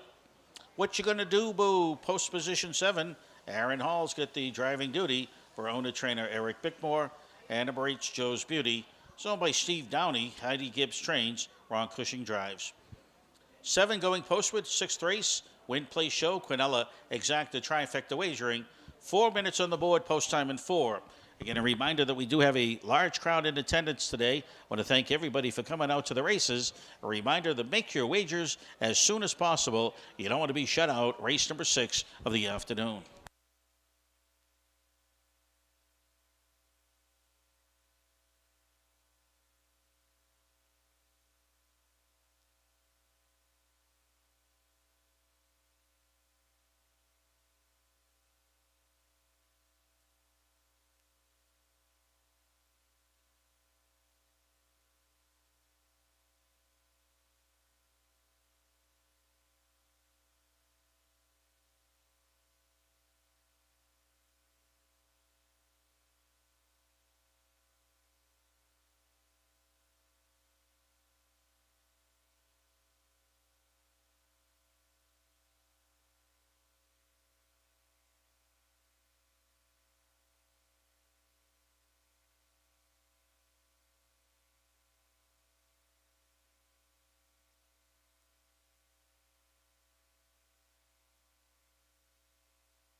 Horses coming back for their second and final score with less than 3 minutes to post time. Post time less than 3.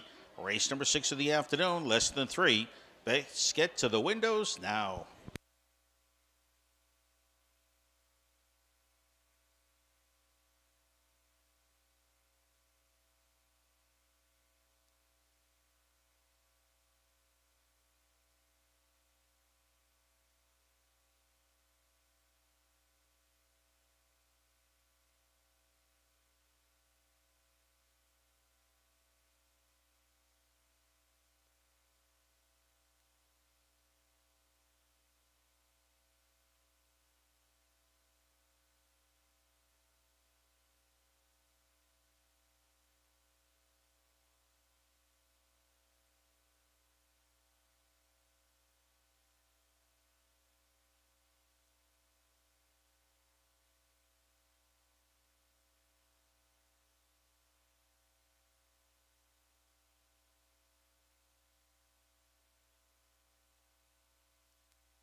Less than a minute, less than 1 minute to post time.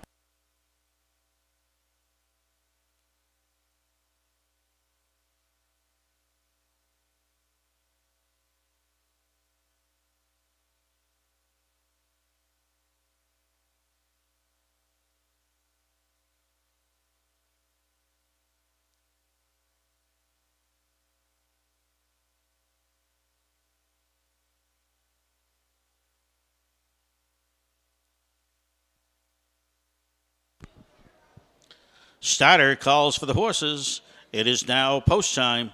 Field for the 6 will be moving their way towards the starting gate.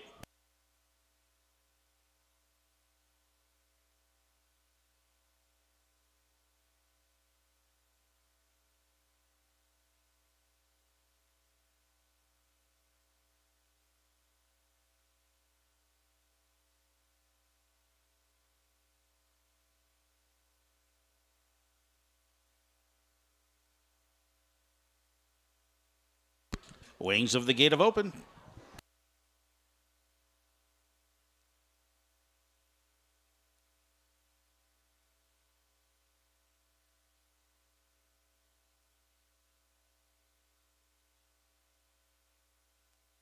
Pacers moving the way into the turn.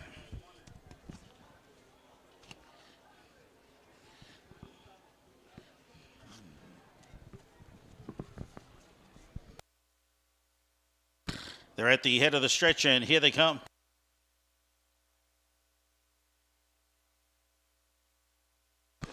And they're far outside Western Step with urging, and Case going to go grab the lead early. Racing towards the inside, Old Little Shift also on the go. That's Pembroke Legacy as they head their way into the turn. The letter settling in there to be fourth as they're making their way down the backside. What you going to do, Boo, to the outside. Fifth looking to settle in front of Bygone Hanover, who's racing sixth. Up towards the quarter, they're going to drive, and Campbell and Pembroke Legacy, that's Campbell Heath. He's going to grab the lead away from Western Step. Quite a hold on that one with Case. A quarter goes a snappy 29-4. As they head their way into the turn, the letter and switches underway up on the outside. He's going to make it interesting as he's going to press Pembroke Legacy as they swing out of the turn. It's Pembroke Legacy to the inside. Up on the outside, here comes the letter. On the inside, Western Step locked in to be third. As they head out of the turn, they're going to come up towards the half. Moving up on the outside with the letter. Kevin Switzer Jr. is putting pressure on Pembroke Legacy to the inside with the cover towards the outside. That's what you're going to do, Boo, towards the inside. Western Steps looking to angle out a little bit. Also in the go towards the outside, that's Joe's Beauty. On the backside, they drive. In the back of the pack, you have Bygone Hanover and Old Little Shift. They went by the half. They're heading down the backside. And on the outside, the letter's still putting pressure on Pembroke Legacy as they drive towards three quarters. On the inside, Western Steps racing third. Towards the outside, fourth. That is what you're going to do, Boo. On the inside, fifth, Old Little Shift. Back of the pack, Bygone Hanover. Three quarters, 129. And the pressure's been put on Pembroke Legacy. And Pembroke Legacy's been good to go as they race the way out of the turn. Western Step's going to take a shot at the leader. The letter's dropping back in the field as they swing out of the turn. It's Pembroke Legacy. Western Step. Case going to take a shot at the leader. Down the stretch, Pembroke Legacy. On the outside, here comes Western Step. Pembroke Legacy, Western Step, Pembroke Legacy, and Western Step. Very close. Looked like Pembroke Legacy held on over Western Step. Old Little Shift may have gotten up there for third. Time for the mile, 158-3.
On the board, the unofficial winner, number 2, Pembroke Legacy.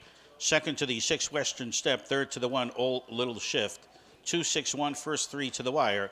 Time for the mile, 1:58.3. Back to the winner's circle, we'll move number 2, Pembroke Legacy. The Baymare 4-year-old by Baron Biltmore out of Pembroke Oasis by American Ideal. Bill Varney, Bangor, Maine owns, trained by Val Grondin, driven by Heath Campbell. Second win of the season for number 2, Pembroke Legacy.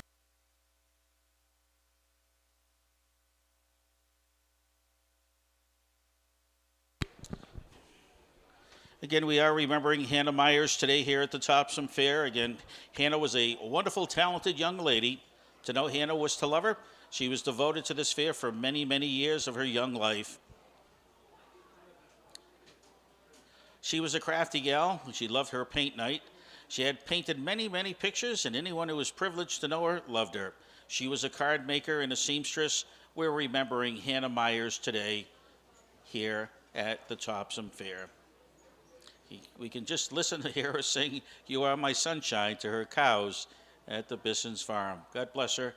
Heaven gained an angel when Hannah Myers went up above. God bless Hannah.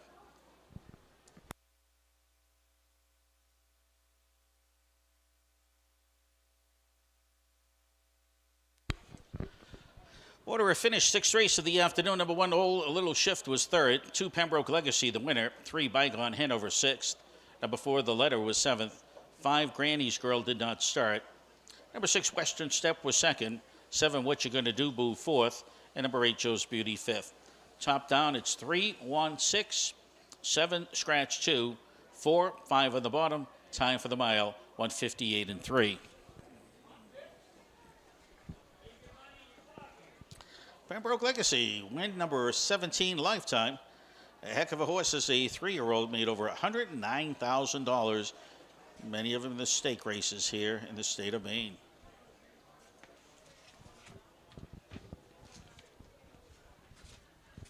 We do have 2 scratches to report in the 7th race today. 7th race, number 1, Grand Gallop Semalu. 7th race, number 6, Gaudy, has been scratched. Scratch the 1, Grand Gallop Semalu. Scratch the 6, Gaudy. Both horses scratched from race number 7. Post time on the board coming up in about 10 minutes.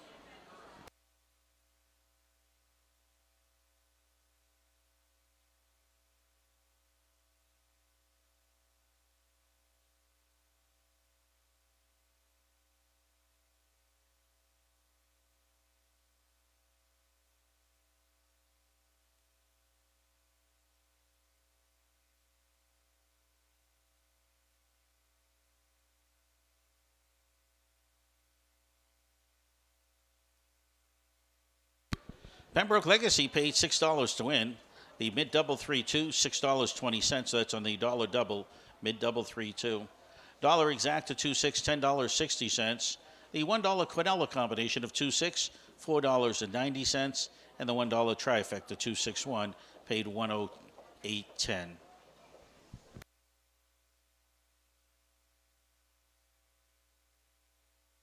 Fair harness racing action continues tomorrow at Skowhegan Fair. It will be a 1 o'clock post time, Sunday afternoon, 1 o'clock post time at Skowhegan Fair. All the horses will be heading in that direction for the week at Skowhegan.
Here are the horses in the post parade of race number 8. Number seven, race number 7. Number 1 horse Grand Gallop Semalu has been scratched. 2 is Airspender, is owned by Dave Sawyer. Dave trains with Kevin Switzer Jr. driving. Number 3, Lord Willoughby, is owned by Winter Asher Starbomb. Riley Asher Starbomb trains. Winter Asher Starbomb drives. Number 4, See You Friday, Michelle Lefebvre owns and trains. Bruce Ranger is in the bike. 5, Ready for the Ladies, Eric Bickmore trains and owns. Aaron Hall has the driving duty. Number 6, Gaudy has been scratched. Number 7, Through the Fence, owned and trained by Lisa Saindon. It's Walter Case Jr. driving.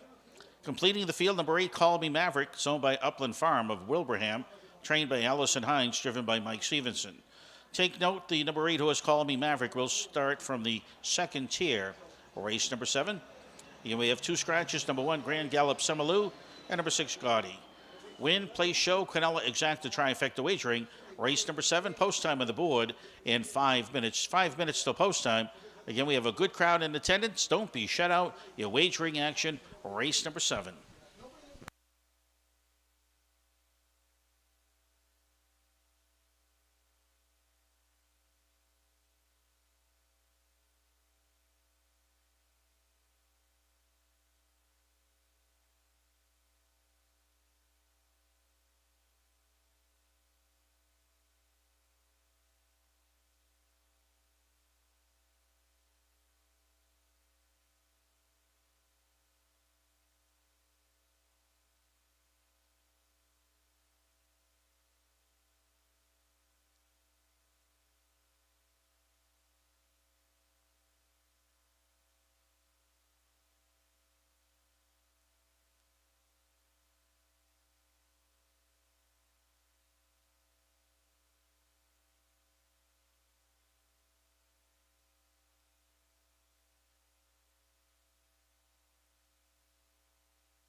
One minute to post time in a minute, just 1 minute.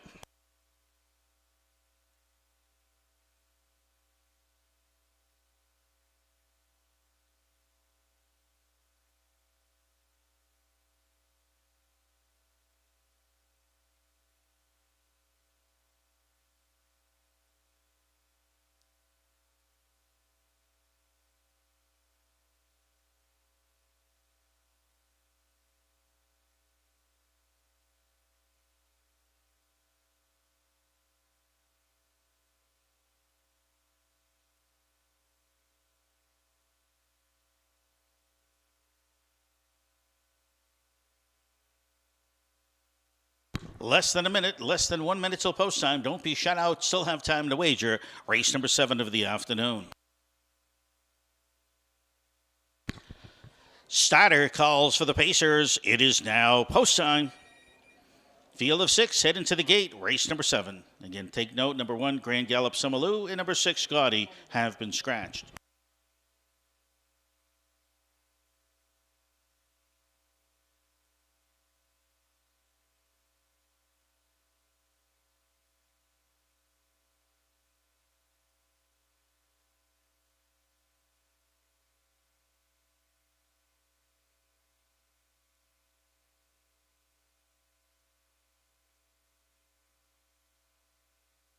The gate is in motion.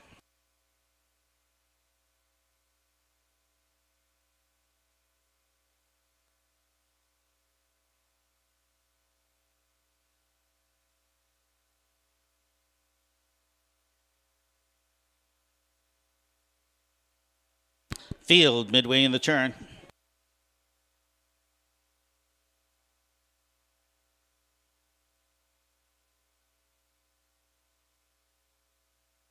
Seventh race field at the head of the stretch, and here they come.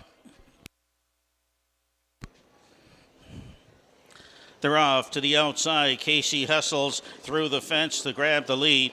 Lord Willoughby's between him and Air Spender to the rail. They're 3 across. They're all battling for the lead. On the outside, through the fence between horses, Lord Willoughby. On the inside, Air Spender. Casey decides to settle back. He doesn't want to get in an early fray. Call Me Maverick now. He's going to race third. He's going to watch the battle take place in front. Off stride. Off stride went Air Spender. Lord Willoughby felt the effect of that one also as they go up towards the quarter, and Call Me Maverick finds himself up on top by the opening panel in 29-2. Through the fence towards the outside second. On the inside, See You Friday's racing third. As they head the way out of the turn, they're going to come up towards the half. And Call Me Maverick, Mike Stevens showing the way. On the outside, through the fence, Tough Trip races to the outside second. Out of the turn, they're coming up towards the half-mile pole, and Call Me Maverick's going to take him there. See You Friday towards the inside, up on the outside, through the fence, tight bunch of 3. To the outside, Lord Willoughby, 4th, 5th to the inside, ready for the ladies to the outside, 6 after an early miscue. Air Spender, 58-2, half-mile time. Call Me Mavericks on top as the leader. Through the fence, hounding the leader to the outside second. Ranger Patient would See You Friday towards the inside third. Lord Willoughby, Winter Amateur Star Bomb to the outside, races fourth as they head towards the 3/4 pole. Ready for the ladies to the inside, 5th, 6th to the outside. Air Spender up to 3/4, and it is Call Me Mavericks going to take them by there. 3/4 pole time and a 1:29-2. They're heading for home. On top, it's Call Me Maverick. On the outside, here coming with speed still through the fence. He's had a tough trip, but he's still game. See You Fridays towards the inside third. They're swinging the way out of the turn, and they'll be coming for home. Lord Willoughby's coming wide out of the turn, and out of the turn they drive. It's Call Me Maverick up on top. See You Friday looking for room in the inside. As they drive down the stretch, it is Call Me Maverick. Fire outside, Air Spin is getting back in it, but a little too late. It's going to be Call Me Maverick up on top. Ranger would See You Friday towards the inside, up on the outside, Air Spender. That looked like the top 3. Time for the mile, 1:59-3.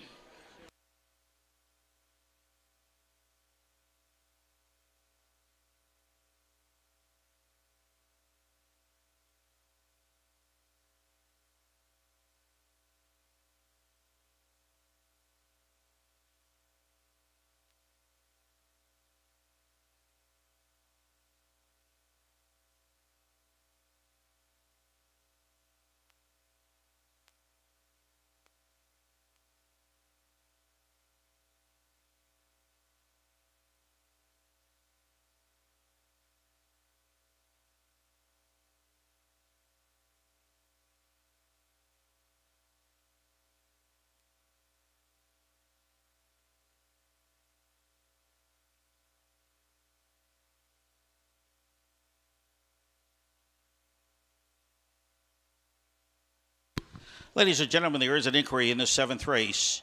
Please hold all tickets until the race has been declared official. Photo and inquiry. Inquiry in this race. Judges will be looking at the action as the field approaches the quarter pole. Again, there is an inquiry, race number 7. Judges will be looking at the racing action as the field went down the backside for the first time, heading away to the opening quarter, up to the quarter pole. Again, hold all tickets until the race has been declared official.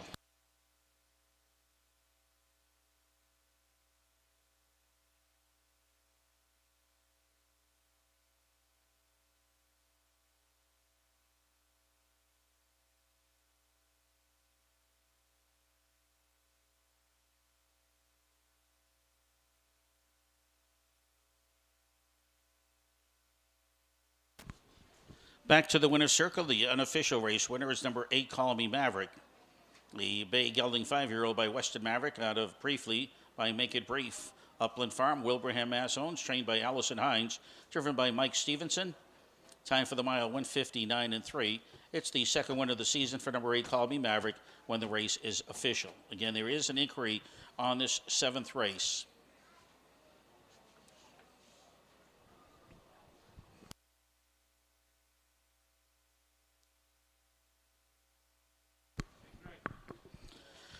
There will be the number 8 horse, Call Me Maverick, is the unofficial race winner. The inquiry does not affect the number 8 horse, Call Me Maverick. This presentation is in memory of Rusty Rancourt. We're remembering Rusty today here at the Topsham Fair. All the new Rusty came to like him. We're a great guy. And we're remembering Rusty Rancourt in the winner's circle, race number 7 this afternoon, where the presentation went to the number 8 horse, Call Me Maverick.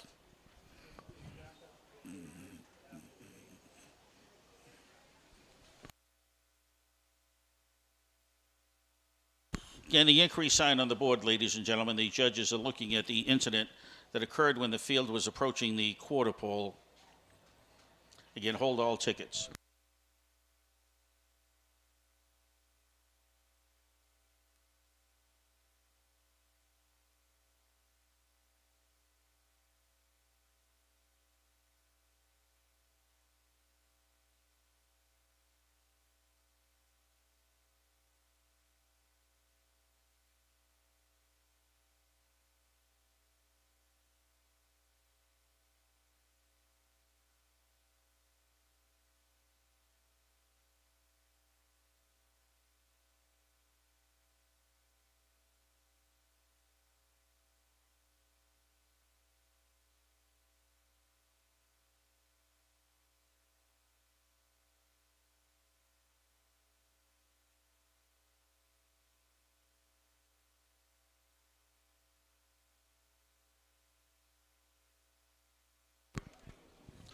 Attention, please. Gabriel Withy. Gabriel Withy, please report to the betting windows. Gabriel Withy, please report to the betting windows. They found your debit card. And they're upset because they tried to use it and there was nothing in there. Gabriel Withy, please go to the mutual windows. They found your debit card. Just kidding. No, they did find the card, though.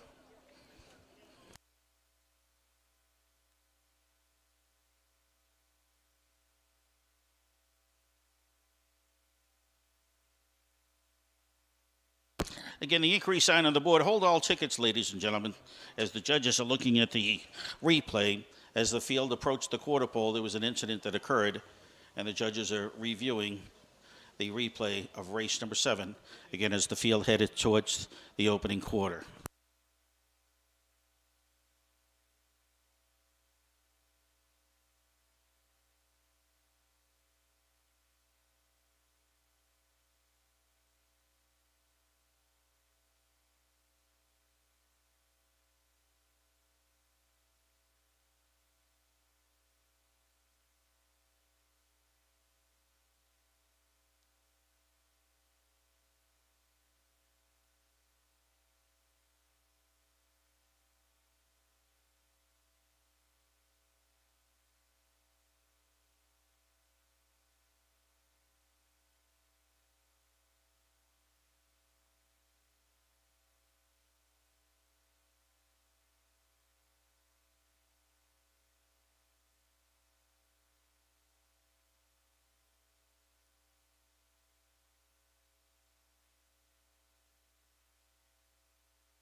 Good afternoon. We're going to do a lucky loser drawing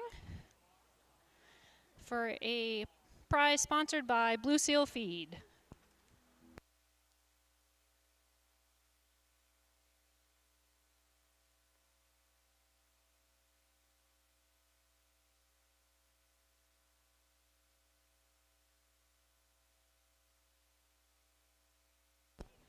Nancy Beatty. Do we have a Nancy Beatty?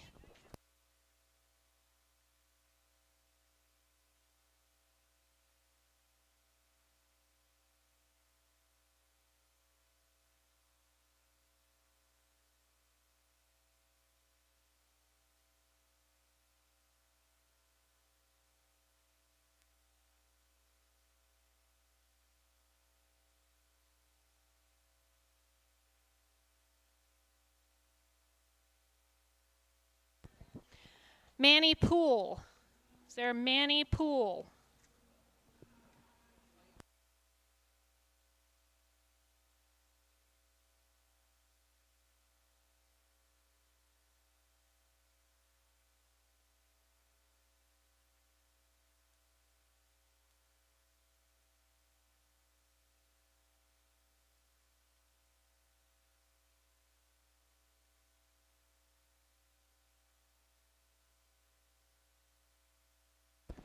Pete Mariner? Is there a Pete Mariner?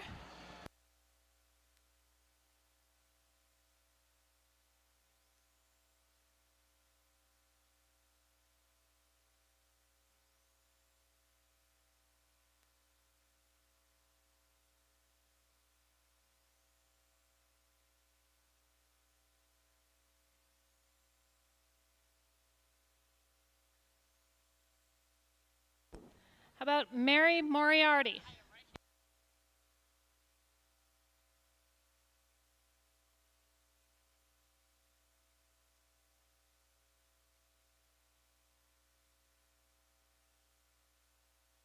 Scott, don't go far. Scott Karen. All right, ladies and gentlemen, there is going to be a placing in this race. The number 2 horse, Air Spender, was off stride going towards the quarter pole, thus causing interference. This horse is finished third, but it's going to be placed sixth. Due to that, the new order of finish, the top 3 is going to be 8-4-5.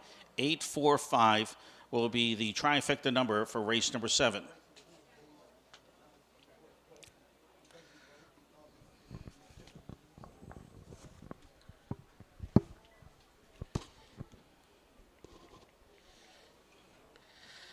In this race, ladies and gentlemen, we did remember Rusty Rancourt. For those in the area, they knew Rusty. He was in the grocery business. In 1971, he purchased a store from Pete Lamar here in Topsham, which became known as Rusty's Store. He owned and operated the store for over 40 years.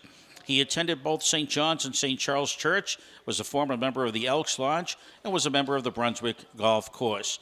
Rusty also loved horse racing and owned horses throughout the years. Remembering Rusty Rancourt, great guy, owned the store, Rusty Store, for over 40 years. Again, we're remembering Rusty Rancourt today here at the Topsham Fair. So again, there will be a placing. The number 2 horse who finished third has been placed sixth for causing interference in race number 7 as the field went towards the quarter pole.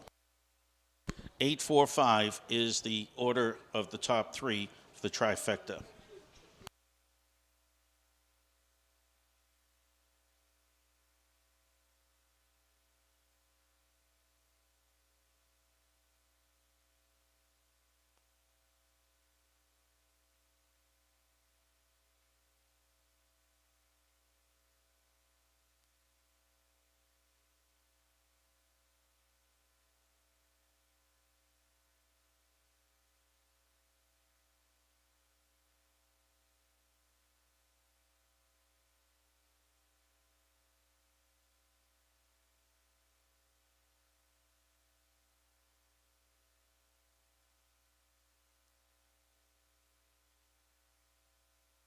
Again, 8-4-5, first 3 to the wire after the placing.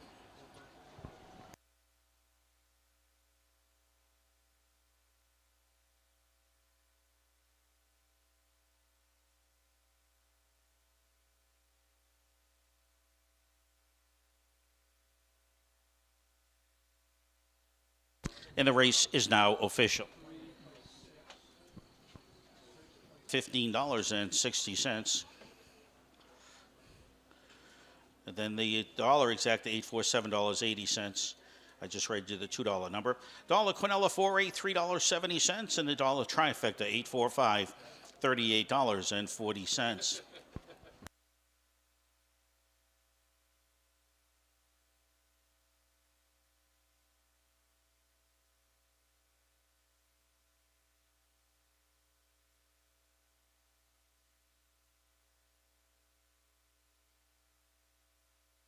Coming up, ladies and gentlemen, will be the replay of race number 7. And I will show you the reason why for the placing once the replay comes on board onto the TV monitors. Order of finishes as follows. Number 1, Grand Gallop Semalu did not start. Number 2, Airspinner finished third place 6 for causing interference while on a break as they headed towards the quarter pole. Number 3, Lord Willoughby finished sixth place 5th. Number 4, See You Friday was second. Number 5, Ready for the Ladies finished 4th place 3rd. Number 6, Gaudy did not start. Number 7, Through the Fence finished 5th place 4th. And number 8, Call Me Maverick, the winner. Top down at Scratch, 3 place 6, 6 place 5, 2. 4 place 3, Scratch, 5 place 4, 1 on the bottom, 1:59 and 3 was the time of the mile. And coming up momentarily will be the replay of the 7th race. What happened is the number 2 horse, Air Spinner, was up on top as the field went towards the quarter pole, and Air Spinner made a break, causing the horses around him, which was Lord Willoughby, towards his outside, and the horses behind him interfered with as this horse was on a break, causing everybody to have to take up. So the replay will show that. So Air Spinner, who finished 3rd, he came back gallantly, finished 3rd, but will be placed 6th, has been placed 6th, due to the fact he caused interference while on a break as they headed towards the quarter pole.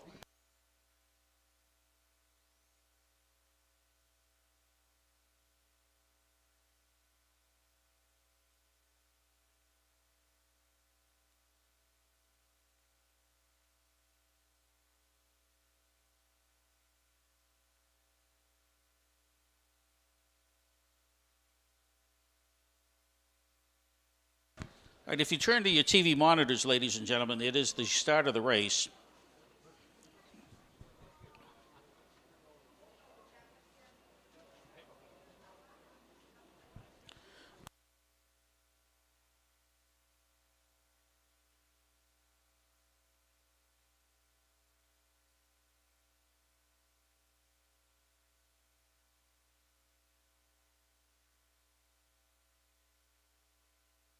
That was the wrong race that was on the TV, ladies and gentlemen.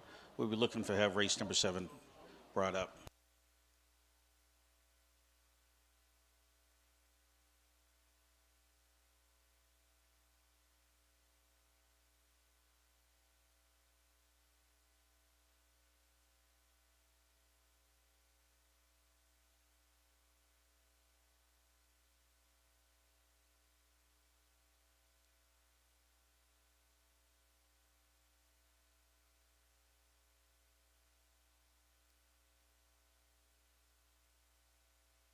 Well, I'm not sure when the replay will come up, but again, the description, reason for the placing was the number 2 horse, Air Spinner, while he was on top going towards the quarter pole, he broke stride, caused interference with the horse on the outside of him, Lord Willoughby, and the horses that were behind him. The 8 horse, Call Me Maverick, and the 4 horse, See You Friday, finished ahead of him, so that means that they weren't affected because they did finish ahead of the horse that interfered with the horse, is the rest of the field going towards the quarter pole. So that's the reason for the placing of race number 7. Air Spinner being off stride going towards the quarter. We're turning the page to the 8th race this afternoon. 8th race. No changes. Win, play, show. Quinella Exacta trifecta wagering. Post time coming up in 8 minutes.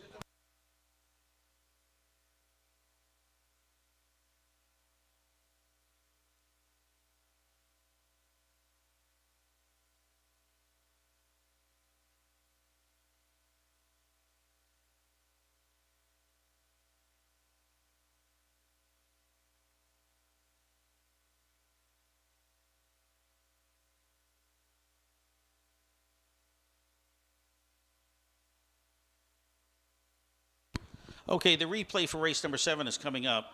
If you notice that they were 3 wide into the turn, there was quite the battle with through the fence far outside. Lord Willoughby was between horses and Air Spender. He was on the inside. He grabbed the lead. Case decided to settle back with through the fence, and he'll grab the fourth spot, where Air Spender and Lord Willoughby, they battle for the lead. Right there you can see that the 2-horse made a break, pushing out Lord Willoughby, and affected some of the horses in the back. It really didn't affect Call Me Maverick. He shot right up on the rail, and right behind him was See You Friday. So again, Air Spender was the one that caused the interference going towards the quarter. And that's the reason for the placing.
Eighth race field making the way onto the racetrack for the post parade. This is the Gary Sargis Memorial. We'll be making a presentation in the winner's circle at the conclusion of race number 8 to the winner.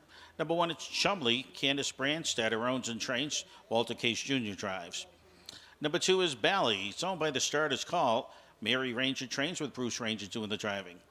3, it's SR Willpower. It's owned by Courtney Pitts and Adalberto Silva, trained by Wayne Smith, driven by Nick Graffam. Number 4 is Daydreamer Mr. Ray, owned by Kevin Chase. Kevin trains with Dave Ingraham driving.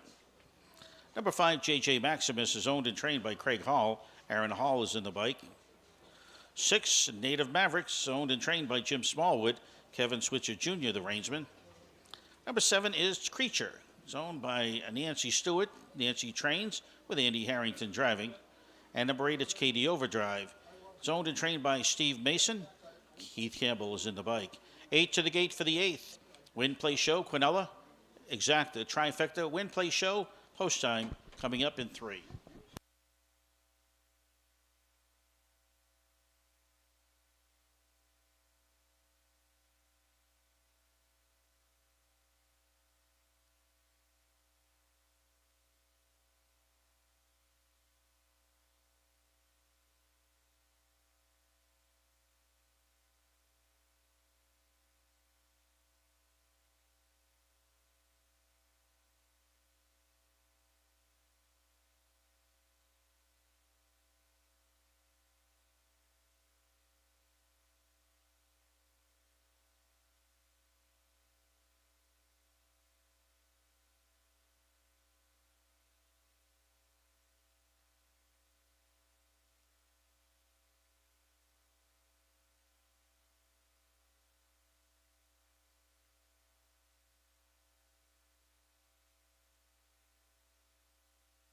2 minutes post time and 2 minutes to post.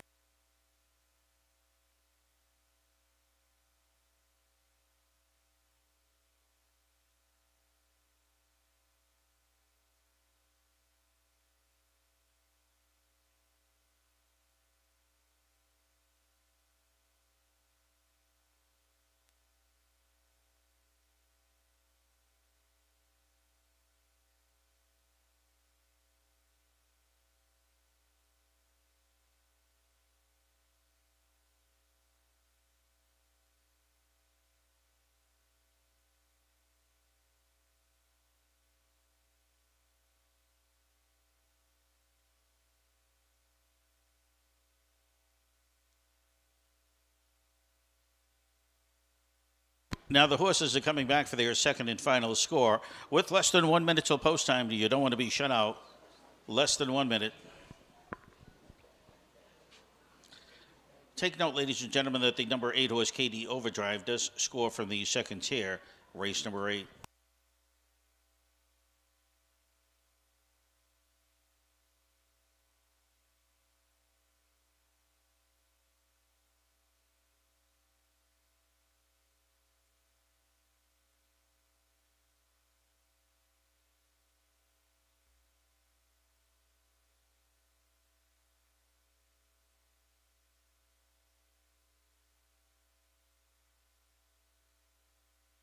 You have less than a minute, less than 1 minute till post time, race number 8.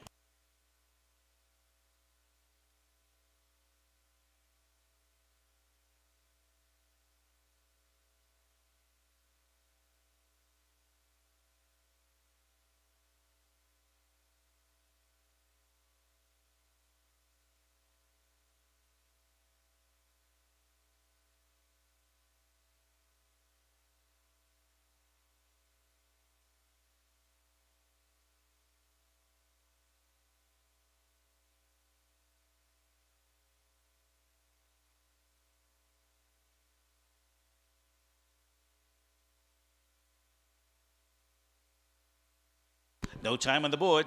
Still have time to wager, race number 8.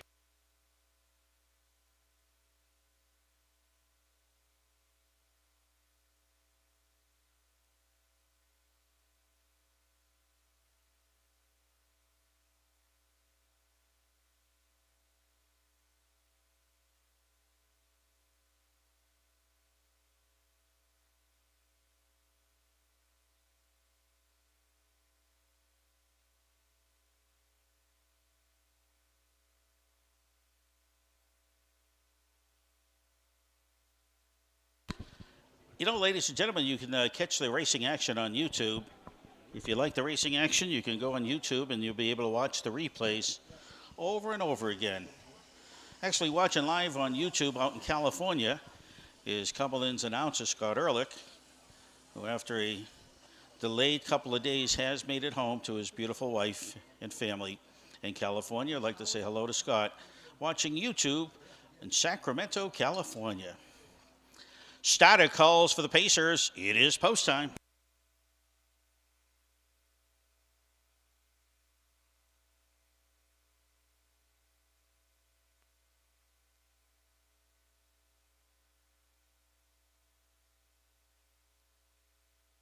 Field for the 8th, moving their way towards the starting gate.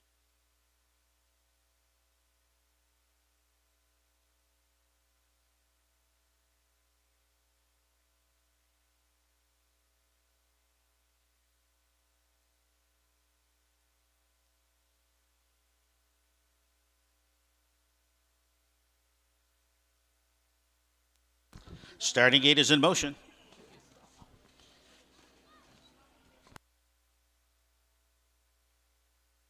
Field is moving their way into the turn.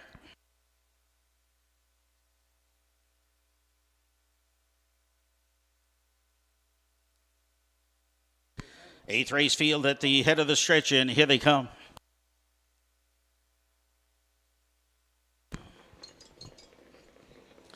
And they're off. On the rail, Chumley's going to leave early. He's got company with Bally to his outside. Ranger's going to look to settle in behind that early leader. Getting away third, it's SR Willpower. As they make their way down the backside, Katie Overdrive's getting away fourth. Daydreamer Mr. A towards the outside, fifth settles in. JJ Maximum sixth. Native Maverick and Creature. That's the field of 8 as they head their way up towards that opening panel. On top as the leader, Walter Case Jr. has Chumley. The Australian-bred 4-5 favorite dictates the pace. Bally and Bruce Ranger racing second. Third spot, that's Nick Raffam and SR Willpower. Opening panel 30 2/5. They head on their way into the turn about 2.5 lengths back to Katie Overdrive racing fourth. Fifth spot in the field, Daydreamer Mr. A. Back of the pack, JJ Maximus, along with the Native Maverick Creature. Out of the turn they drive, showing a lot of respect for the big favorite Chumley. On top, showing the way for Walter Case Jr. Ranger and Bally racing in the pocket patiently. Third spot, that's SR Willpower right on the bid to the outside. Daydream and Mr. A. Ingram's going to attack first. Also going to go to the outside, JJ Maximus, half minute 2/5. Heading the way into the turn. It's Chumley up on top. He's got company. Here comes Daydream and Mr. A up on the outside. He's almost stride for stride now with the leader. JJ Maximus get the second over trip. Bally's locked in towards the inside. They drive towards 3/4. Back of the pack. Here comes Native Maverick from the back. As they go to 3/4, it's Chumley towards the inside. Daydream and Mr. A towards the outside. By 3/4, 129 3. Bally towards the inside third. JJ Maximus looms large up the outside fourth. On the inside, SR Willpower crying out for room fifth. 3 wide movement back of the pack. Here comes Native Maverick. A swing out of the turn. Chumley's got the target on his back as they come for home. On the outside, Daydream and Mr. A. It's Chumley. They're coming at him from all angles. Fire outside. Here comes Native Maverick. SR Willpower between horses. A cavalry charge coming for home. Dick Graffam split horses with SR Willpower. Native Maverick fire outside. A better stretch battle you'll have hard to find here at Topsham Fair. That was a great race, ladies and gentlemen. 159 3 the time for the mile.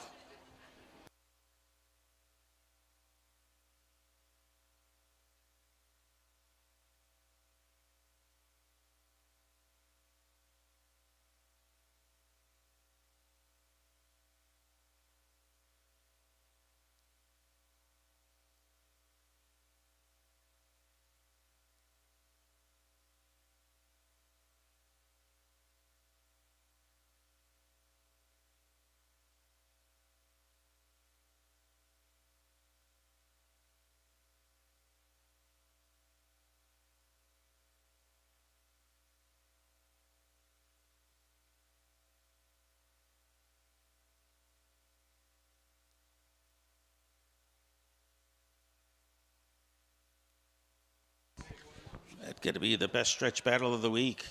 SR Willpower.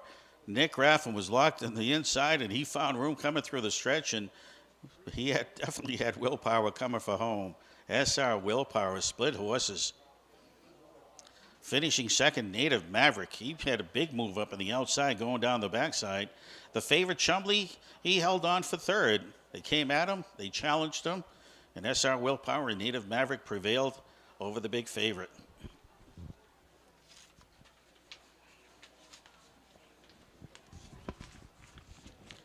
The presentation in the winner's circle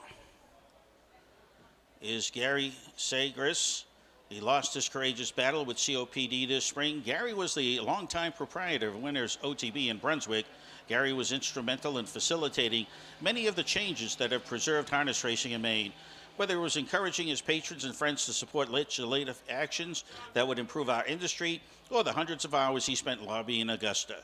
Gary was steadfast in preserving the future of Maine harness racing. Gary often admitted that he had no family left, but the truth was that Gary had many of us considered to be his family. Today we celebrate his life, remembering Gary Sagres in the winner's circle this afternoon's 8th race. SR Willpower. It is a brown gelding 7-year-old by Badlands Hanover out of White Sand Merlot by Northern Luck. Courtney Pitts of Mendon, Vermont. Adalberto Silva, also from Mendon, Vermont. They own, trained by Wayne Smith. Nick Raffam, winning driver. A great stretch drive, 159 3. Impressive this afternoon's 8th race here at Topsham.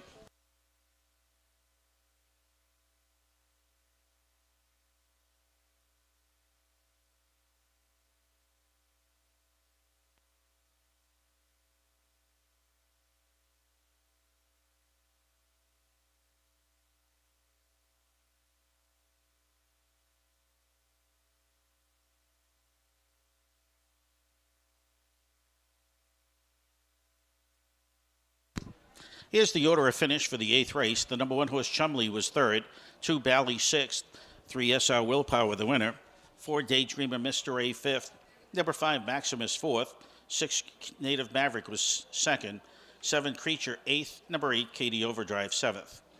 Top down it's 3, 6, 1, 5, 4, 2, 8, 7 on the bottom, 159 and 3 time for the mile. It's the 3rd win of the season for SR Willpower. SR Willpower paid $16.40 to win. Native Maverick, ladies and gentlemen, place price $57.20. The $1 exacta 3-6 paid $32.90. The $1 Quinella 3-6, $26.60. The $1 trifecta 361 paid $1,024.90. Congratulations to the 361 ticket holder. A big trifecta payoff here at race number 8.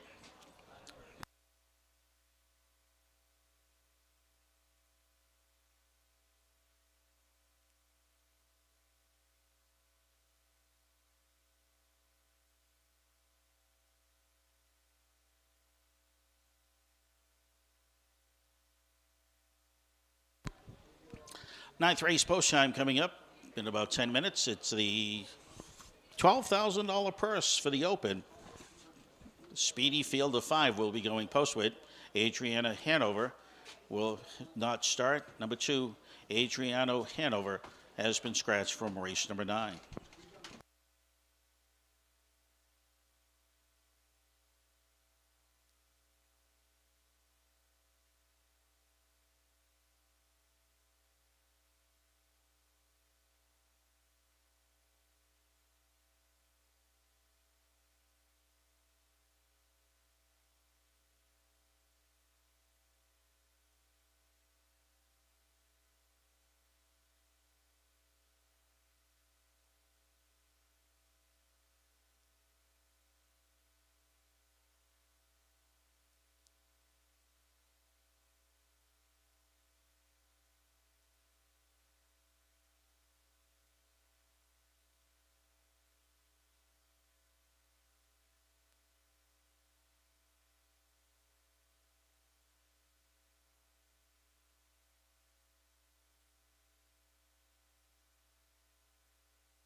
Ninth race of the afternoon. This is the open pace, the Bob Ricker Memorial.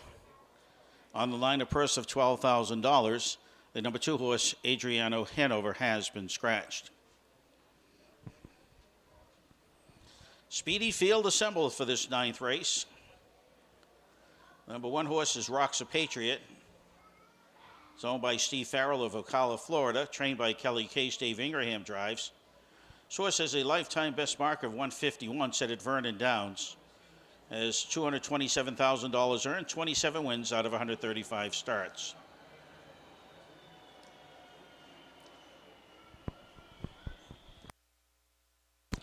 Number 2 is Adriano Hanover. This horse has been scratched. 3, Lexus with a View is owned by Jamie Gerard and Strategic Racing Stable. Jamie Gerard trains, Aaron Hall drives. Source says 26 wins, 119 starts. Scioto Downs last year took a best of 150 on a sloppy track. 4, it's the Bird Dance. Nick Raffam drives for Jose Cervantes of Nazareth, Pennsylvania. Carl Butterfield trains this tough horse. He's got 66 starts, ladies and gentlemen. 33 times this horse has been in the winner's circle. That's a 50%. 1 minute 50 and 1/5, Plain Ridge Racecourse. Kind of a speedy racehorse, the Bird Dance. 5, it's Bushman. The New Zealand bred is owned by Bill Tracy, trained by Benson Merrill, driven by Bruce Ranger. Source hails a best mark of 152 and 2 at Woodbine. As a 5-year-old in a qualifying event, has made over $139,000 lifetime, 147 starts, 16 victories. Another New Zealand bred competing here and completing the field, it's number 6, El Jacko. PT Stable, Brick, New Jersey owns, trained by Candace Brandstetter, driven by Kevin Switzer Jr. 37 wins out of 170 starts, a best of 151 and 2 at Hoosier Park, set as a 9-year-old 2 years ago. So was victorious earlier this year at Cumberland and a mark of 154 and 3 with 6 wins out of 25 starts. A lot of speedsters here. The Bird Dance, he traversed the half-mile oval in Bangor earlier this year in 153 and 1. Should be an interesting race. Lexus with a View, he took his season's best at Northfield, and Rock's a Patriot took his season's best on a sloppy track in Woodstock.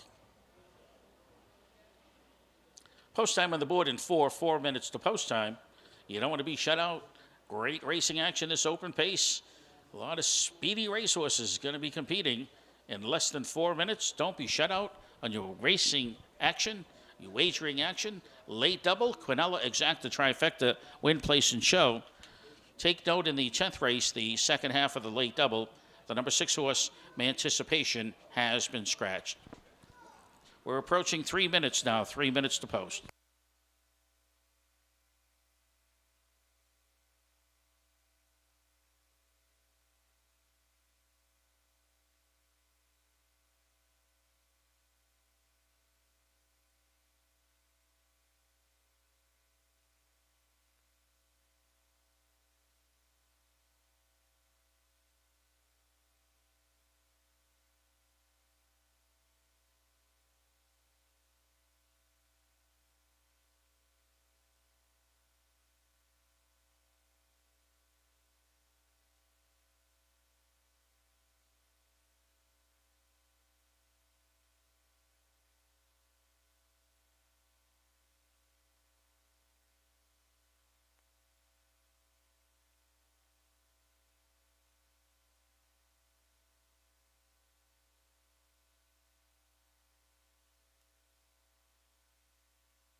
Horses coming back for their second and final score. We are approaching 2 minutes to post time.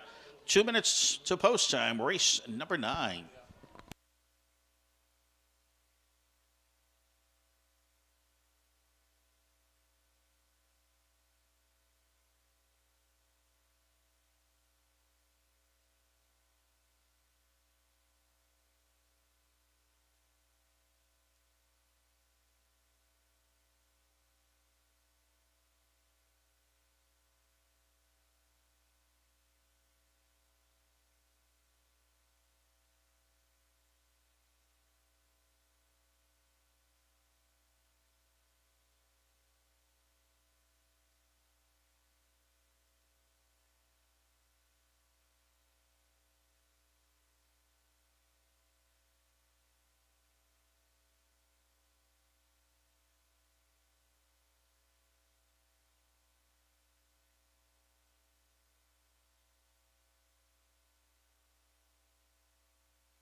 Less than a minute, less than 1 minute to post time. Post time in less than one.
Starter calls for the Pacers. It is now post time.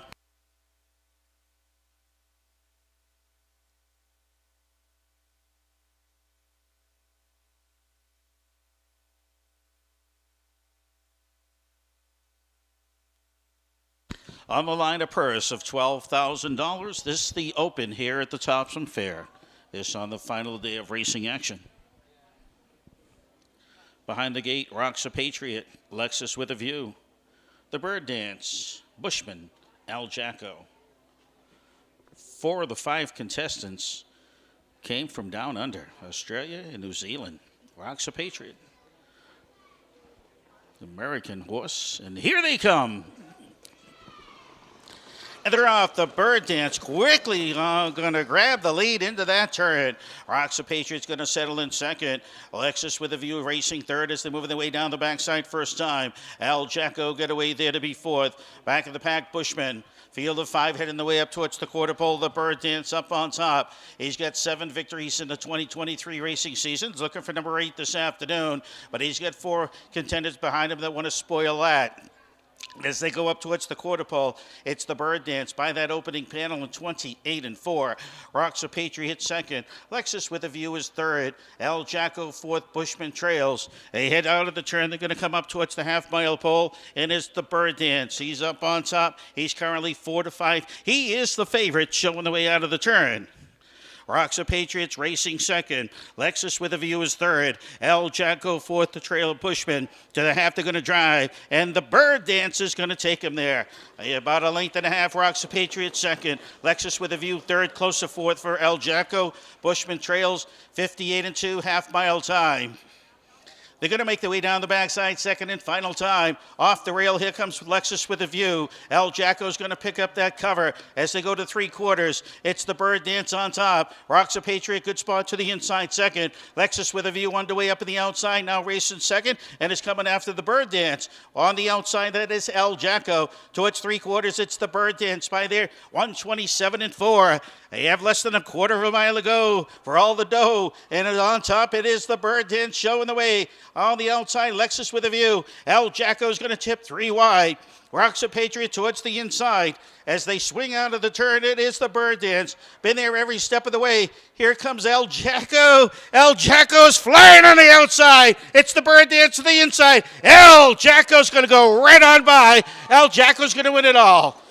The Bird Dance looked like he held on for second. Lexus with a View third. Time for the mile, 156-3.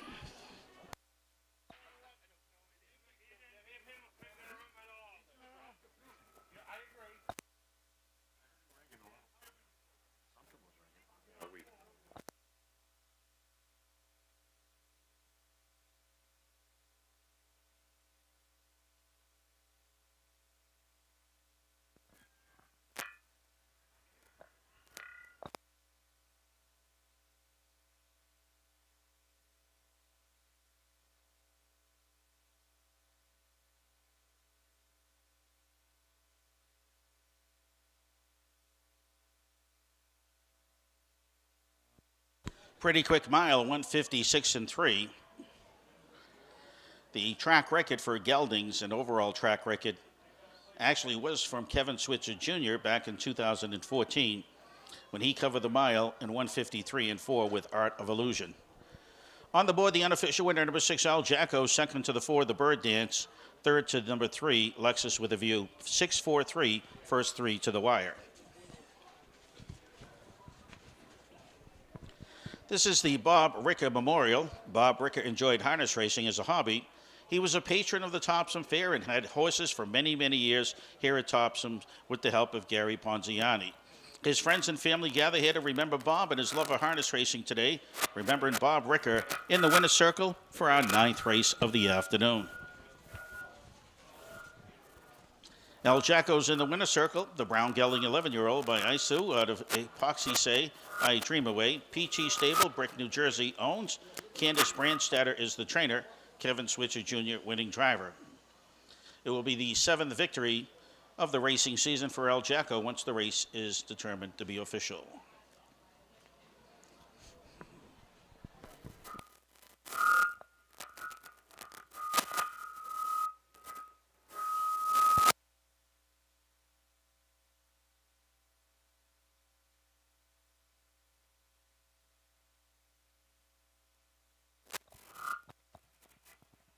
That's it.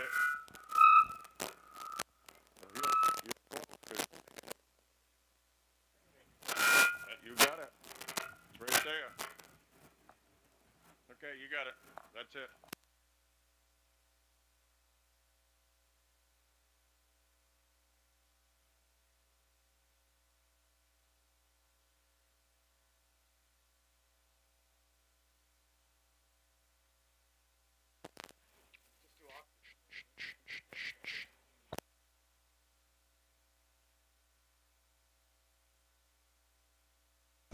Attention, please, Diane Perkins. Please be careful crossing the racetrack. Good afternoon, Diane.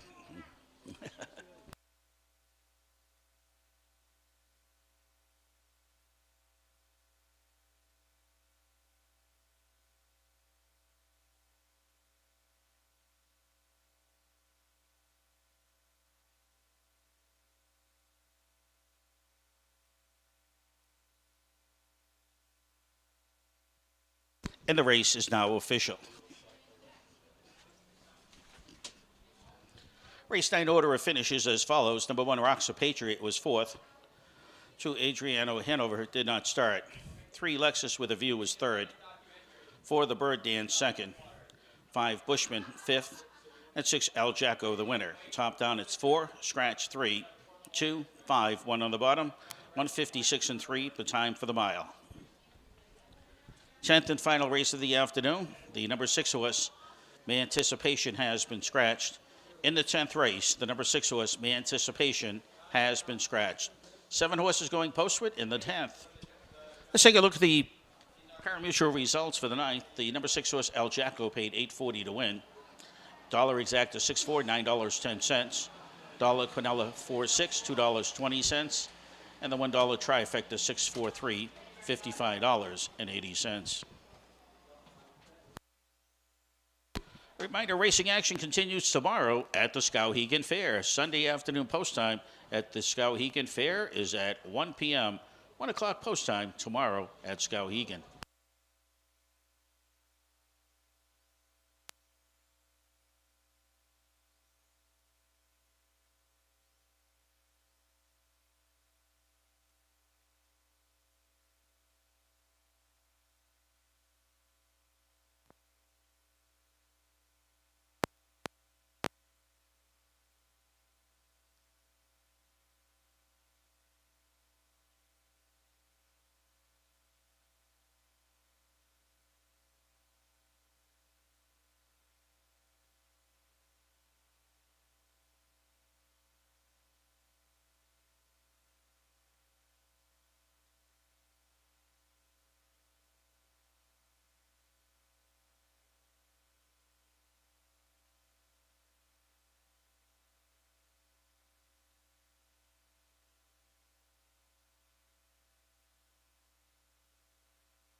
Ladies and gentlemen, let's give our parade marshal a fine round of applause. Great job this week. Thank you very much. Great job, parade marshal. She's taking care of an old guy like Bruce Ranger out on the racetrack. Ha ha ha.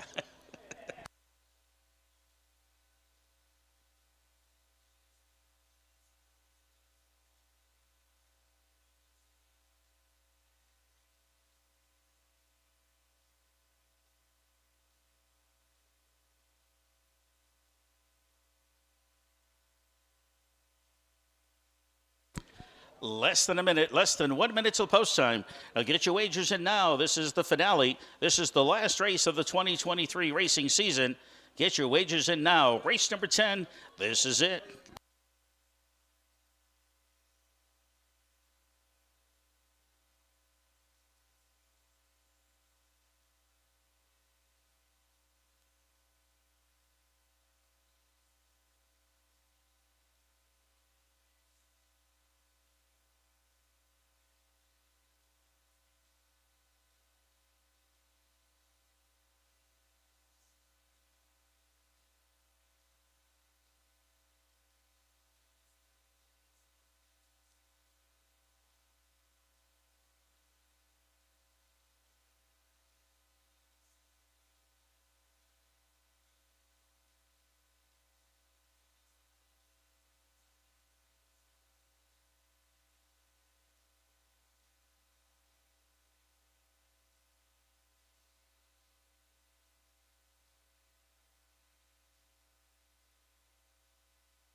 Starter calls for the Pacers. It is now post time. Field for the 10th. Heading the way towards the gate.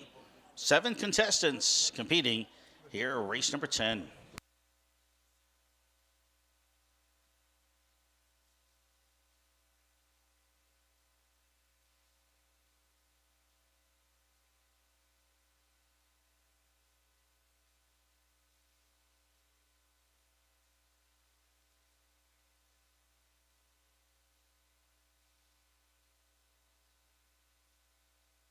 The wings of the gate have opened. The gate is in motion.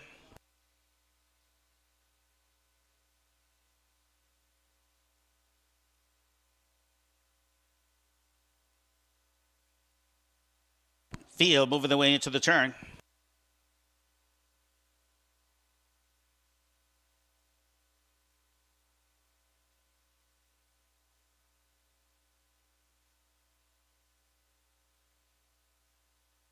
They're at the head of the stretch, and here they come.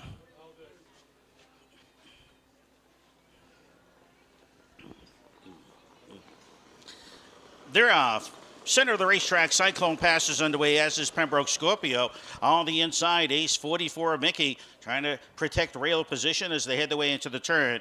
But crossing over that Cyclone Pass, Pembroke Scorpio towards the outside. Ingraham's now going to grab the lead as they make their way down the backside first time. Up on top, showing the way, it is Pembroke Scorpio. Second spot, that Cyclone Pass, Ace 44 Mickey races third.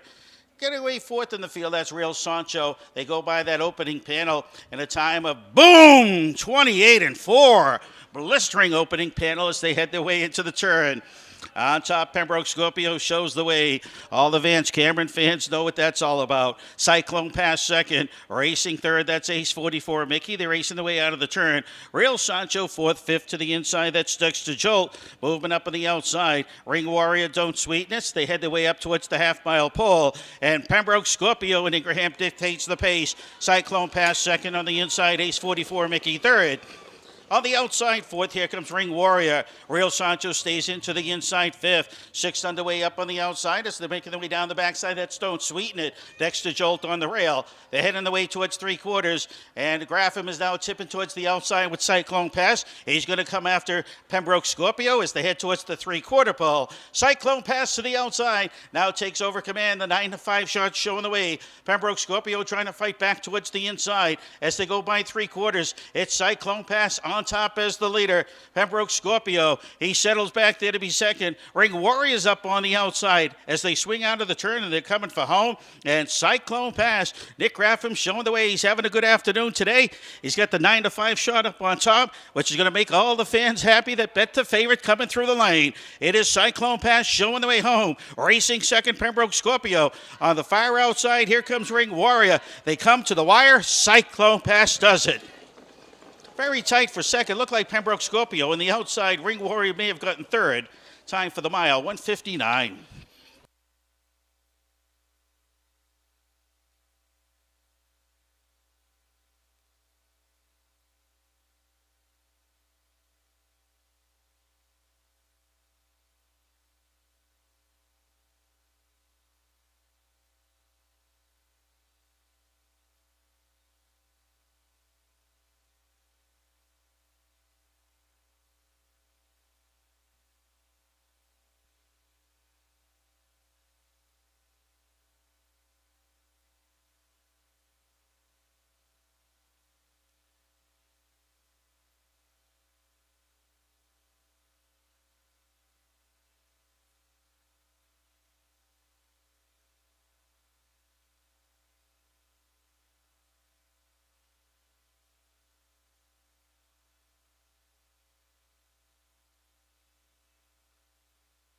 Unofficial winner is going to be number 4, Cyclone Pass. Second to the 5, Pembroke Scorpio. Third to the 3, Ring Warrior. 4, 5, 3, first 3 to the wire.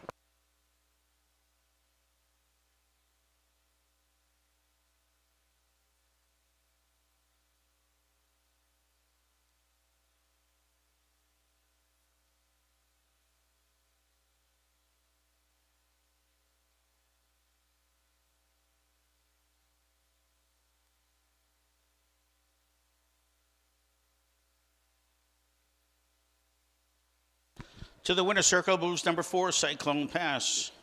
Chestnut Gelding 13-year-old by Western Cyclone out of Pass the Desert by David's Pass. Mike Graffam, Falmouth, Maine. He owns and he trains. Son Nicholas Graffam is the winning driver. 1:59 time of the mile. It's the first win of the racing season for number 4, Cyclone Pass. And lifetime victory number 33. Having a good day today, Nick Graffam.